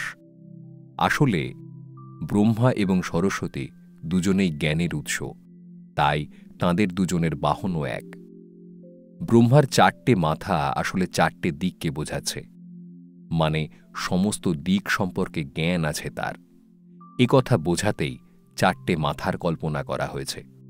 4 হাত এবং হাতের বই হল 4টে বেদের প্রতীক। ব্রহ্মার থেকেই বেদ সৃষ্টি হয়েছে, তাই বেদকে বহন করেন তিনি। হাতের জপমালাটি ব্রহ্মচর্যের প্রতীক। তিনি সর্বাপেক্ষা জ্ঞানী এবং প্রাজ্ঞ বোঝাতেই তাঁর ধবধবে সাদা দাড়ির কল্পনা করা হয়েছে। ব্রহ্মার গায়ের রং লাল। অবশ্য পরবর্তীকালে ব্রহ্মার সঙ্গে শুধু সরস্বতী নন, গায়ত্রী, শতরূপা প্রমুখ দেবীকেও যুক্ত করা হয়েছে। বলা হয়েছে এরা প্রত্যেকেই হলেন ব্রহ্মার শক্তি। বেদে ব্রহ্মা নামটি নেই। সেখানে হিরণ্যগর্ভ বা প্রজাপতির কথা বলা হয়েছে। হিরণ্যগর্ভের কথা তো আগেই বলেছি। প্রজাপতি অর্থে প্রজা বা সৃষ্ট জীবকুলের পতি কিংবা কর্তা অথবা স্রষ্টাকে বোঝানো হচ্ছে। বেদে প্রজাপতি আলাদা দেবতা হলেও প্রজা সৃষ্টি করাই যখন এর কাজ, তখন সেই প্রজাপতিকে ব্রহ্মার সঙ্গেই এক আসনে বসিয়ে দেওয়া হয়েছে। কালক্রমে দুজনেই এক দেবতা হয়ে উঠেছেন। এখানে আরও একটা বিষয় বলে নিলে কিন্তু মন্দ হয় না। ব্রহ্মার সাপেক্ষেই কিন্তু দেবলোক বা মহাবিশ্বের সময়কাল নির্ধারিত হয়। পৃথিবীর সময়ের সঙ্গে দেবলোকের সময়ের কতটা তফাৎ তা জানতে পৃথিবীর কতখানি সময়ে ব্রহ্মার একদিন হয়, আগে সে কথা জানা জরুরি। বৈদিক গণনা বলছে স্বর্গের 24 ঘণ্টা মানে পৃথিবীর 1 বছর, কিন্তু ব্রহ্মার দিনরাত মিলিয়ে মোট 24 ঘণ্টা মানে পৃথিবীর কত বছর জানেন? 864 কোটি বছর। আশ্চর্য হয়ে যাচ্ছেন তো? হ্যাঁ, তা হওয়ারই কথা। একজন ব্রহ্মার আয়ুষ্কাল হল ব্রহ্মলোকের 100 বছর। তাহলে সেই সময়টা পৃথিবীর কত বছর হল একবার ভাবুন তো দেখি। কিন্তু যে ব্রহ্মা এত গুরুত্বপূর্ণ, তার প্রচার বা পুজো হয় না কেন? সেখানেও কিন্তু পৌরাণিক উপাখ্যান রয়েছে। কোথাও কোথাও বলা হয় যে ব্রহ্মার আগে 5টা মুখ ছিল। শিবের নিন্দা করার জন্য দেবাদিদেব মহাদেব নাকি ব্রহ্মার একটি মুন্ডু কেটে নেন। সেই থেকে তাঁর 4 মুখ হয়ে যায়। শুধু তাই নয়, তারপর থেকে হাতে গোনা কয়েকটি জায়গা ছাড়া ব্রহ্মার পুজো আর হয় না, তার কোনো প্রচারও হয় না। আবার কোথাও বা বলা হয় শতরূপা বা সরস্বতী ব্রহ্মার স্ত্রী ছিলেন না, ছিলেন মানস কন্যা। কিন্তু তাঁকে সৃষ্টি করার পর তার রূপ দেখে ব্রহ্মা নিজেই মোহিত হয়ে গিয়ে তাকে কামনা করতে থাকেন। এমনকি গায়ের জোরে তাকে ভোগও করেন তিনি। সেই থেকে দেবকুলের তিরস্কারে ব্রহ্মার পুজো বন্ধ হয়ে যায়। অবশ্য একেবারেই যে পুজো হয় না তা নয়। ভারতের মধ্যে সবচেয়ে বড় ব্রহ্মার মন্দিরটি হল রাজস্থানের পুষ্করে। এছাড়া থাইল্যান্ড সহ আরও কয়েকটা জায়গায় ব্রহ্মার মন্দির আছে। আমাদের পশ্চিমবাংলার মুর্শিদাবাদ জেলাতেও প্রায় 200 বছর ধরে বছরে একবার ব্রহ্মার পুজো হয়ে আসছে। এছাড়া বিশ্বের আর কোথাও ব্রহ্মার পুজো তেমনভাবে হয় না। তাহলে ব্রহ্মাকে মানুষ মনে রাখে কি করে? কেন? তাঁর সৃষ্টি দেখেই সৃষ্টিকর্তাকে মনে পড়ে যে সমগ্র সৃষ্টিতে তিনি ছড়িয়ে আছেন। কি করে? সেই প্রসঙ্গ নিয়ে ফিরে আসছি আগামী পর্বে। এই যে আকাশ, বাতাস, সূর্য, তারা, অসংখ্য নক্ষত্র, গাছপালা, পশু পাখি, পাহাড়, নদী, সমুদ্র সব মিলিয়ে এক কথায় একেই তো আমরা সৃষ্টি নামে ডেকে থাকি। এই যে সৃষ্টি, কোনো না কোনো একটা আদি তো আছে। সেই আদিটা কি? সৃষ্টির জন্ম হয়েছিল কিভাবে? না, এ নিয়ে কেউ কিন্তু একমত নন। উপনিষদ আর পুরাণ নিজেদের মধ্যে ঐক্যমত্যে পৌঁছতে পারেনি। এমনকি পুরাণের ক্ষেত্রেও নানা মুনির নানা মত। বেদান্ত বা উপনিষদ তো বলেই দিয়েছে সৃষ্টির শুরু হয়েছে প্রণব থেকে, অর্থাৎ শব্দ থেকে। তবে পুরাণ কিন্তু সম্পূর্ণ অন্য কথা বলছে। ব্রহ্মা হলেন সেই যোগসূত্র। সৃষ্টি যে তাঁর কাছ থেকেই এসেছে এ কথা মেনে নিয়েছে সবাই। বিষ্ণুপুরাণ বলছে যে শায়িত বিষ্ণুর নাভিপদ্ম থেকে ব্রহ্মার উৎপত্তি।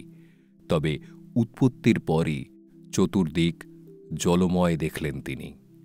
কোথাও কোনো প্রাণের স্পন্দন নেই, সবটাই যেন স্তব্ধ মহাশূন্য। এমন এক নিঃসীম স্তব্ধতার মাঝখানে তিনি কি করে এলেন সে কথা কিছুতেই বুঝে উঠতে পারলেন না ব্রহ্মা। তাঁর নিজের উদ্ভবের ব্যাপারে চিন্তা করতে লাগলেন তিনি। সেই পদ্মের নাল ধরে নিচে নামতে নামতে কোথাও কোনো উৎস তাঁর চোখে পড়ল না। এভাবে চিন্তা করে যখন কিছুই পেলেন না, তখন তিনি গভীর ধ্যানে মগ্ন হলেন। বহু সময় বয়ে গেল, ব্রহ্মার তপস্যা আর ভাঙল না। অবশেষে ধ্যানমগ্ন ব্রহ্মার সামনে এসে দাঁড়ালেন জ্যোতির্ময় নারায়ণ। তিনি ব্রহ্মাকে বললেন যে নারায়ণ বা বিষ্ণুর থেকেই তাঁর সৃষ্টি হয়েছে। তবে এই সৃষ্টির নেপথ্যে একটা কারণও আছে। অধ আর ঊর্ধ্ব মিলিয়ে 14টা স্তর। সেই 14টা স্তর বা লোক নিয়ে একটা ব্রহ্মাণ্ড। সেই ব্রহ্মাণ্ডের মূল সৃষ্টির ধারাটা তাঁকেই বহন করতে হবে। 7টা অধলোক আর 7টা ঊর্ধ্বলোককে পূর্ণ করতে হবে তাঁকে। এই 14 লোক বা 14 ভুবনের নাম জানেন? পৃথিবীর উপরিভাগের 7টা লোক হল সত্যলোক, তপলোক, জনলোক, মহরলোক, স্বর্গলোক, ভুবরলোক, ভূলোক বা পৃথিবী। আর নিম্নভাগের স্তর বা লোকগুলো হল অতল, বিতল, সুতল, তলাতল, মহাতল, রসাতল, পাতাল। এই 14টা লোক বা 14 ভুবন নিয়ে একটা ব্রহ্মাণ্ড। সৃষ্টিতে এমন অনন্ত কোটি ব্রহ্মাণ্ড রয়েছে। পুরাণ বলে প্রতিটা ব্রহ্মাণ্ডের একজন করে ব্রহ্মা আছেন। তারা সকলেই ব্রহ্মাণ্ডের সৃষ্টির কাজটা করে থাকেন। তবে এখানে আর একটা কথা বলে রাখা দরকার। পুরাণ বলেন আমরা যে ব্রহ্মাণ্ডে বাস করি, মানে আমাদের বিশ্ব যেখানে আছে, সেই ব্রহ্মাণ্ডই নাকি বাকি সব ব্রহ্মাণ্ড থেকে আকারে আর আয়তনে অনেকটাই ছোট। অতএব এখানকার ব্রহ্মাও অন্যান্য ব্রহ্মাণ্ডের ব্রহ্মার তুলনায় শক্তিতে কিছুটা কম। তার মাত্র 4টে মাথা। অন্যান্য ব্রহ্মার 100টা 1000টা অবধি মাথা আছে।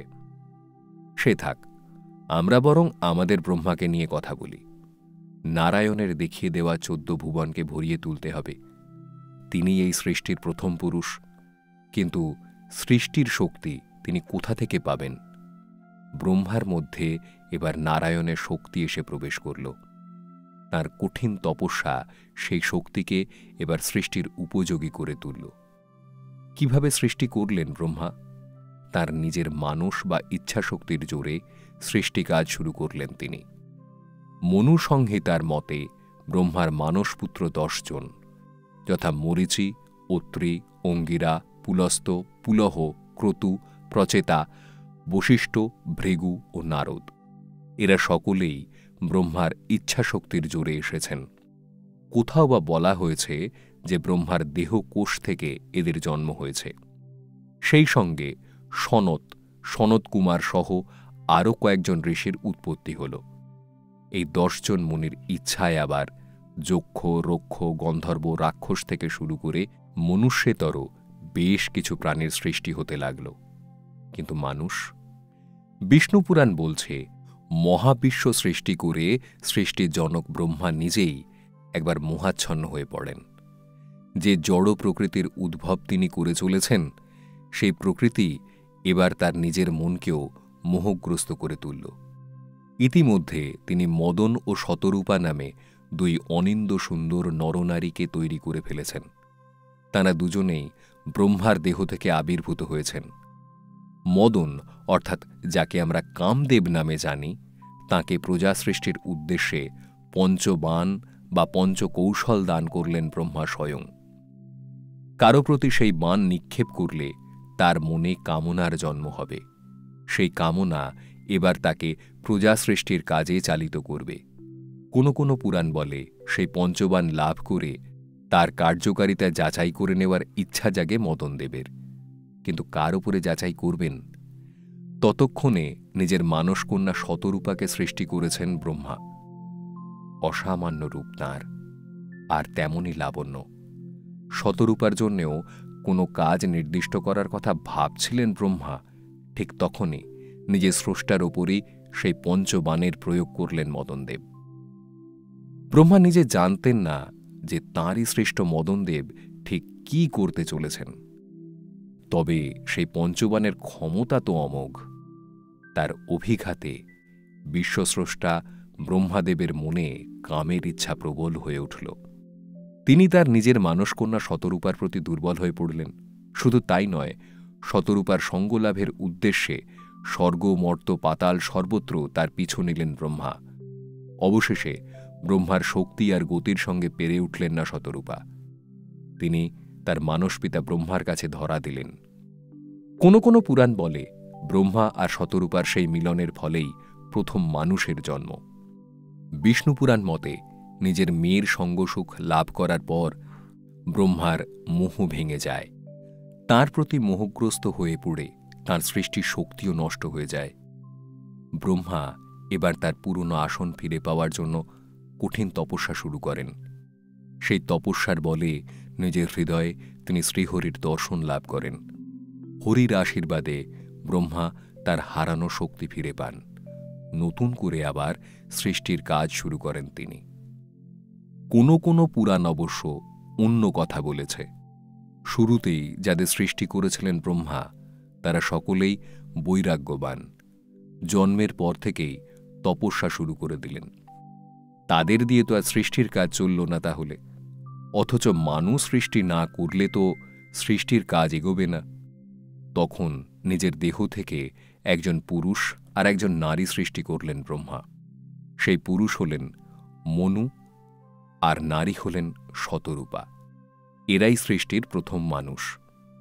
এবার তাদের সন্ততি হতে লাগল। মনুর সন্ততিকেই মানুষ নামে ডাকা হয়। অবশ্য কোনো কোনো পুরাণে আবার সৃষ্টির সমস্ত কৃতিত্বটাই একা ব্রহ্মাকে দেওয়া হয়নি। তাকে গৌণ দেবতা বলা হয়েছে। শিব কিংবা বিষ্ণু অথবা পার্বতীর সাহায্য নিয়ে সৃষ্টির কাজ আরম্ভ করেছেন ব্রহ্মা, এমন কথাও বলা হয়েছে। তবে বৈদিক যুগে ব্রহ্মাকে আবার কোনো আসনই দেওয়া হয়নি। বৈদিক যুগের সৃষ্টিকর্তার নাম প্রজাপতি। প্রজা অর্থাৎ সৃষ্ট জীবকুলের পতি বা প্রভু কিংবা স্রষ্টা তিনি। সেই থেকেই তাঁর নাম প্রজাপতি। হিন্দু বিবাহকেও প্রজাপতির নির্বন্ধ বলা হয়ে থাকে, কারণ বিয়ে হল প্রজা বা সন্তান সৃষ্টির প্রথম ধাপ। অবশ্য বৈদিক এই প্রজাপতিকেই পৌরাণিক সময়ে ব্রহ্মায় বদলে দেওয়া হয়। দুটো নাম মিলিয়ে তার নাম হয় প্রজাপতি ব্রহ্মা। তবে কাহিনী যাই হোক না কেন, ব্রহ্মাই যে আসলে এই জীব সৃষ্টির মূলে, সে কথা অনস্বীকার্য। কিন্তু এই যে গুরুদায়িত্ব তিনি পালন করেন, এই কাজে তাঁর প্রেরণা কে জানেন? কার শক্তিতে ব্রহ্মা স্বয়ং শক্তিমান? কাকে ব্রহ্মা নিজের গুরু বলে স্বীকার করেন জানেন? তিনি কৃষ্ণ। কিন্তু কৃষ্ণ কেন? কারণ তিনি কারো অবতার নন।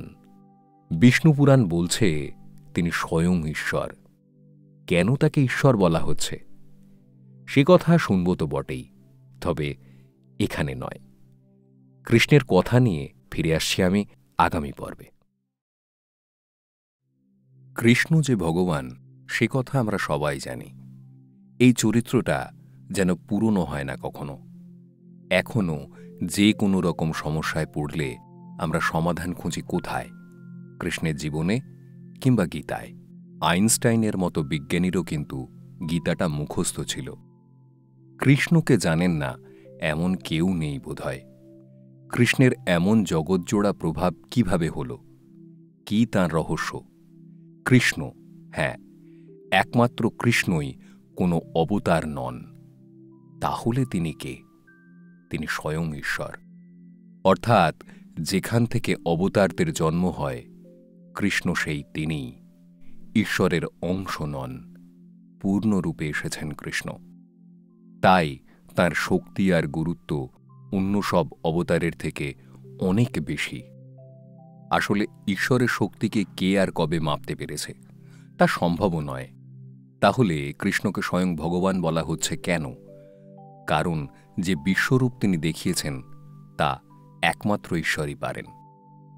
কৃষ্ণের ঐশ্বরিক ক্ষমতার কথা বলার আগে তাঁর যদুবংশকে একটু চিনে নেওয়া যাক। যদুবংশ মানে যে বংশে কৃষ্ণের জন্ম হয়েছিল। এবার সেই বংশের কথা একটু শুনে নেওয়া যাক। যদুবংশ বা যাদব বংশের পূর্বপুরুষ ছিলেন যদু। তিনি যযাতি আর দেবযানীর প্রথম সন্তান। বৃদ্ধ বয়সে যযাতির বার্ধক্য দেখা দিলেও তাঁর ভোগের ইচ্ছা কিন্তু শেষ হয়নি। তিনি তাঁর জরার বিনিময়ে যাদবের যৌবন ভিক্ষা করলে রাজপুত্র যাদব তা দিতে অস্বীকার করেন। তখন রেগে গিয়ে যযাতি অভিশাপ দেন যে যাদবের ছেলেরা কেউ কখনো রাজা হতে পারবেন না। সেই থেকে যাদবের নিজের বংশের নাম হয় যদুবংশ। আর সেই বংশে কোনো রাজা ছিলেন না। সেখানে অভিজাততন্ত্র প্রতিষ্ঠিত হয়েছিল।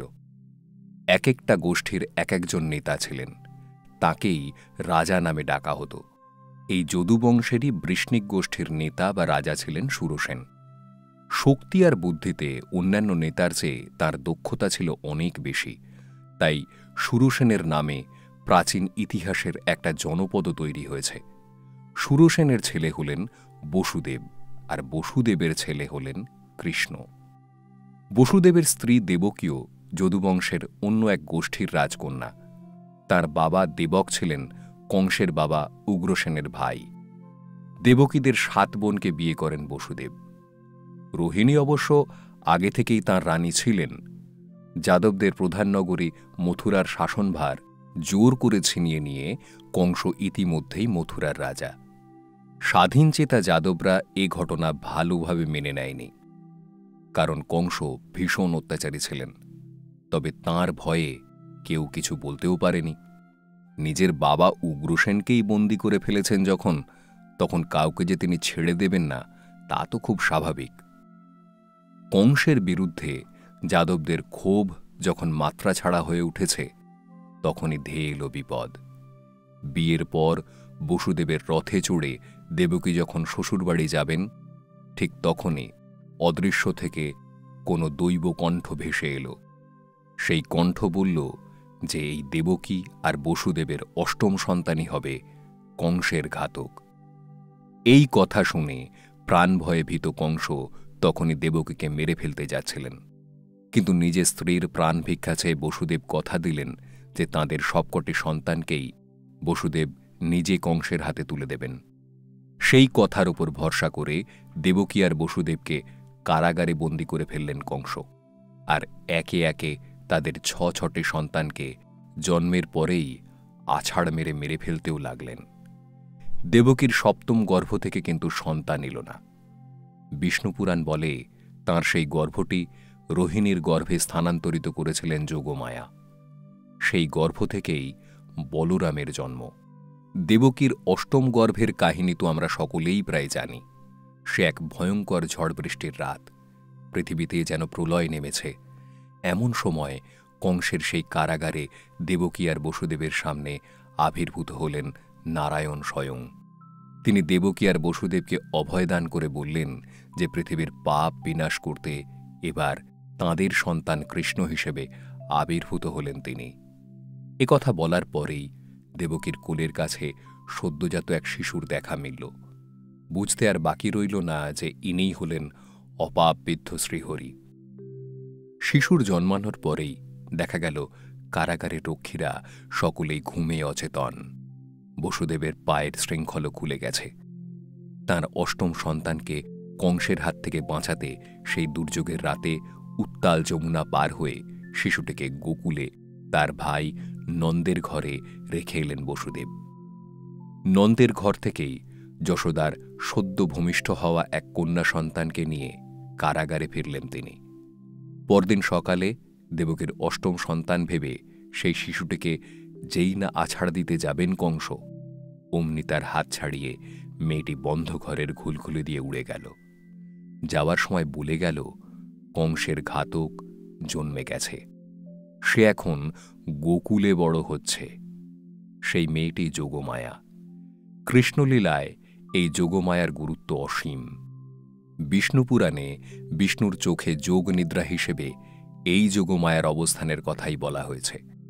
গোকুলে কৃষ্ণ আর বলরামের বড় হয়ে ওঠা, কৃষ্ণকে প্রাণে মারার জন্য কংসের একের পর এক চেষ্টা ব্যর্থ হওয়ার মতো ঘটনার কথা কমবেশি আমরা সকলেই জানি। কংসবধের ঘটনাও সকলেরই জানা। মথুরার বন্দী রাজাদের মুক্ত করা, বিদেশি শক্তির একাধিকবার মথুরা আক্রমণ প্রতিহত করা, শুধু তাই নয়, গোটা যাদব গোষ্ঠীকে মথুরা থেকে সরিয়ে দ্বারকায় নিয়ে যাওয়ার মধ্যে যে অসামান্য দূরদর্শিতা আর কূটনীতির পরিচয় দিয়েছেন কৃষ্ণ, সে সময় বা এ সময় শাসকদের মধ্যে এমন কোনো কূটনৈতিক বিকল্প খুঁজে পাওয়া সত্যিই ভার। কৃষ্ণ চরিত্রের আর একটা সবচেয়ে বড় গুণ হল অহেতুক নিজের সীমা লঙ্ঘন না করা। মথুরা কিংবা দ্বারকা কোথাও কিন্তু কৃষ্ণ নিজে রাজা হয়ে বসেননি, অথচ তিনি চাইলেই রাজা হতে পারতেন। কিন্তু নিজের যাদবকুলকে রক্ষা করার ব্রত নিয়ে সমস্ত বিপদের মুখে একা দাঁড়িয়েছেন কৃষ্ণ, আর রাষ্ট্রের নেতা হয়েছেন কংসের বৃদ্ধ বাবা উগ্রসেন। হ্যাঁ, এখানে আরও একটা কথা বলে রাখতেই হবে, যাদবদের রক্ষার প্রয়োজনে যখন যেমন দরকার তখন তেমন নীতি নিয়েছিলেন কৃষ্ণ। সেখানে তার আত্মগৌরবের থেকে কৌশলটাই মুখ্য হয়ে দেখা দিয়েছিল। ঠিক এই কারণেই কৃষ্ণ আজও কূটনীতিক হিসেবে শ্রেষ্ঠ হয়ে আছেন। এমনকি কুরুক্ষেত্রের যুদ্ধ, যেখানে সারা ভারতের সমস্ত রাজ্য প্রত্যক্ষ বা পরোক্ষভাবে অংশ নিয়েছিল, সেই যুদ্ধেরও প্রধান চালিকা শক্তি ছিলেন কৃষ্ণ। যুদ্ধের পরবর্তী কূটকৌশল প্রায় সবটাই কৃষ্ণের বুদ্ধির ফসল।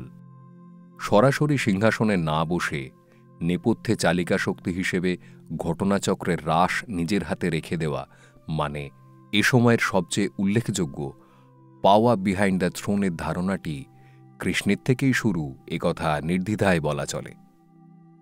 কৃষ্ণ সম্পর্কে আর একটা অদ্ভুত বিষয়ের কথা বলা যায়।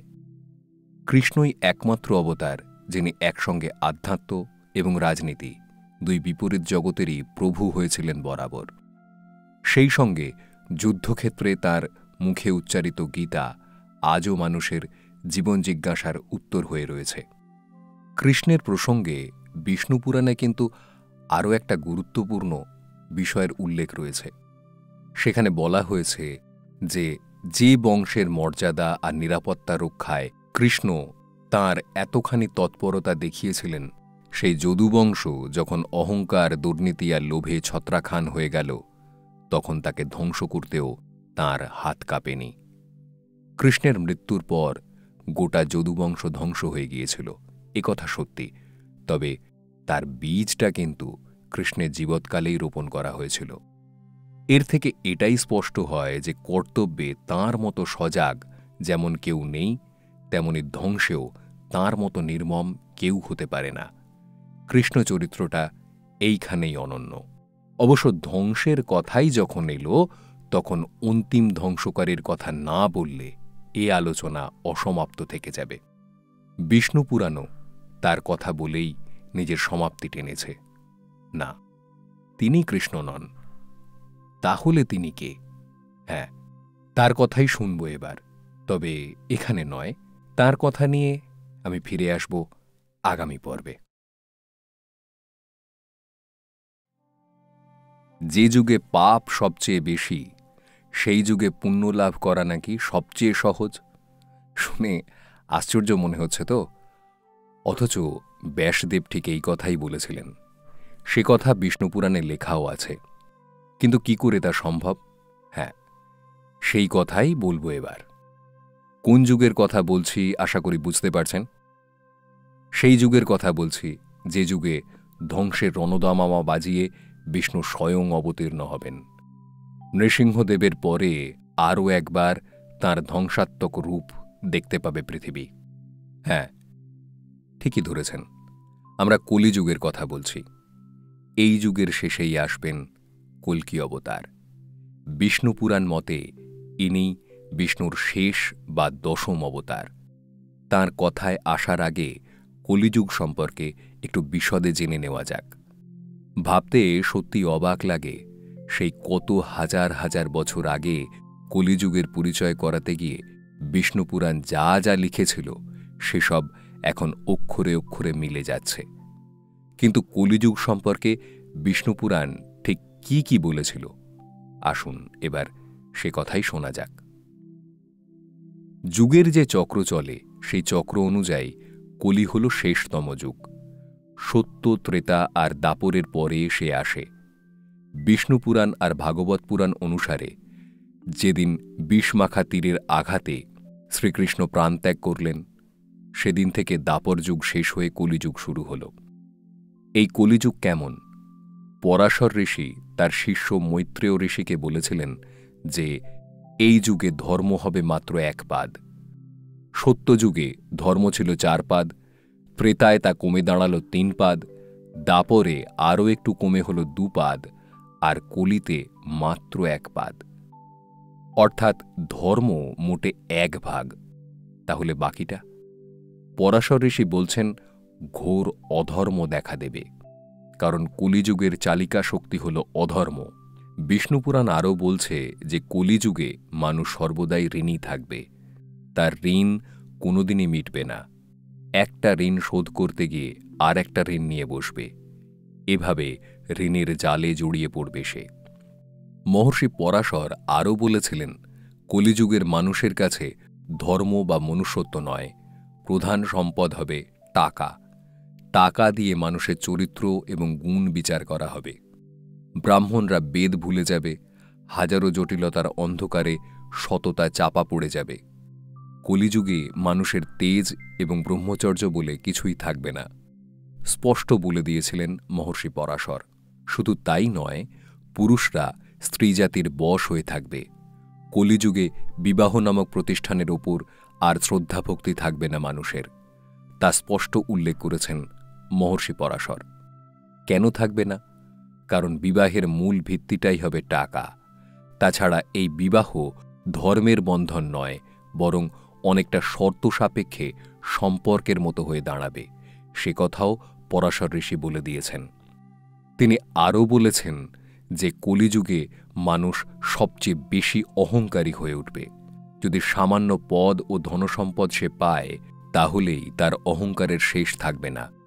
অল্প পরিমাণ টাকা থাকলেও তা নিয়েই মানুষজন অহংকারী হয়ে উঠবে, অন্যকে দমন করার চেষ্টা করবে, নিজেকে শ্রেষ্ঠ ঘোষণা করার প্রতিযোগিতায় মাতবে কলিযুগের মানুষজন। সত্যযুগে, ত্রেতাযুগে ও দাপর যুগে একজন মানুষ তার যা কিছু অর্থ আছে তা নিয়েই সন্তুষ্ট থাকবে, ক্ষুধার্ত থাকার পরেও অতিথিদের আপ্যায়ন করবে।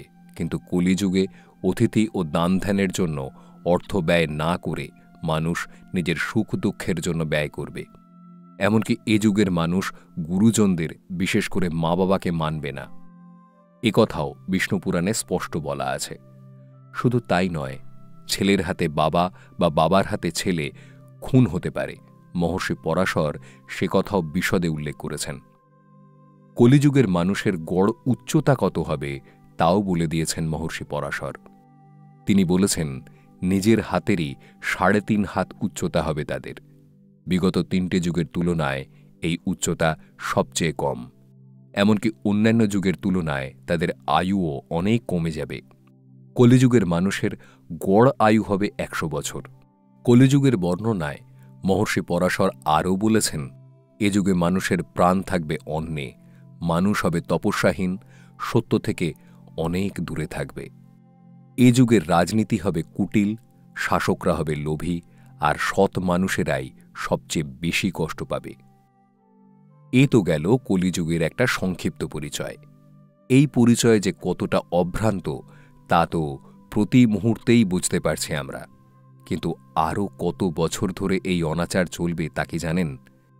বিষ্ণু পুরাণের হিসাব বলছে ৩১০২ খ্রিস্টপূর্বাব্দের চৈত্র মাসের শুক্লা প্রতিপদ তিথিতে বর্তমান কলিযুগের সূচনা হয়েছে।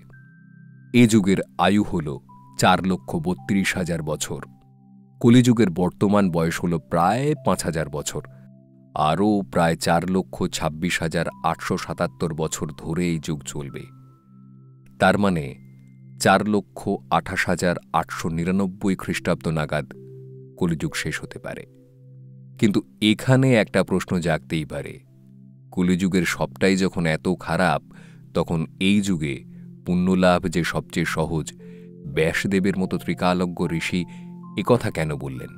হ্যাঁ, তার একটা কারণ আছে বৈকি। বাকি ৩টে যুগে সাধনার পরিবেশ অনুকূল, তাই সিদ্ধিলাভ করা খুব কঠিন। কিন্তু কলিযুগে সাধনার কোনো পরিবেশ নেই, তাই প্রতিকূল অবস্থাতেও নিষ্ঠাভরে সাধনা করতে পারলে মানুষ খুব তাড়াতাড়ি সিদ্ধিলাভ করতে পারে বলে আশ্বস্ত করেছেন ব্যাসদেব স্বয়ং। এবার প্রশ্ন হল, কলিযুগের শেষ হবে কি করে? কেই বা এই যুগের শেষ করবেন?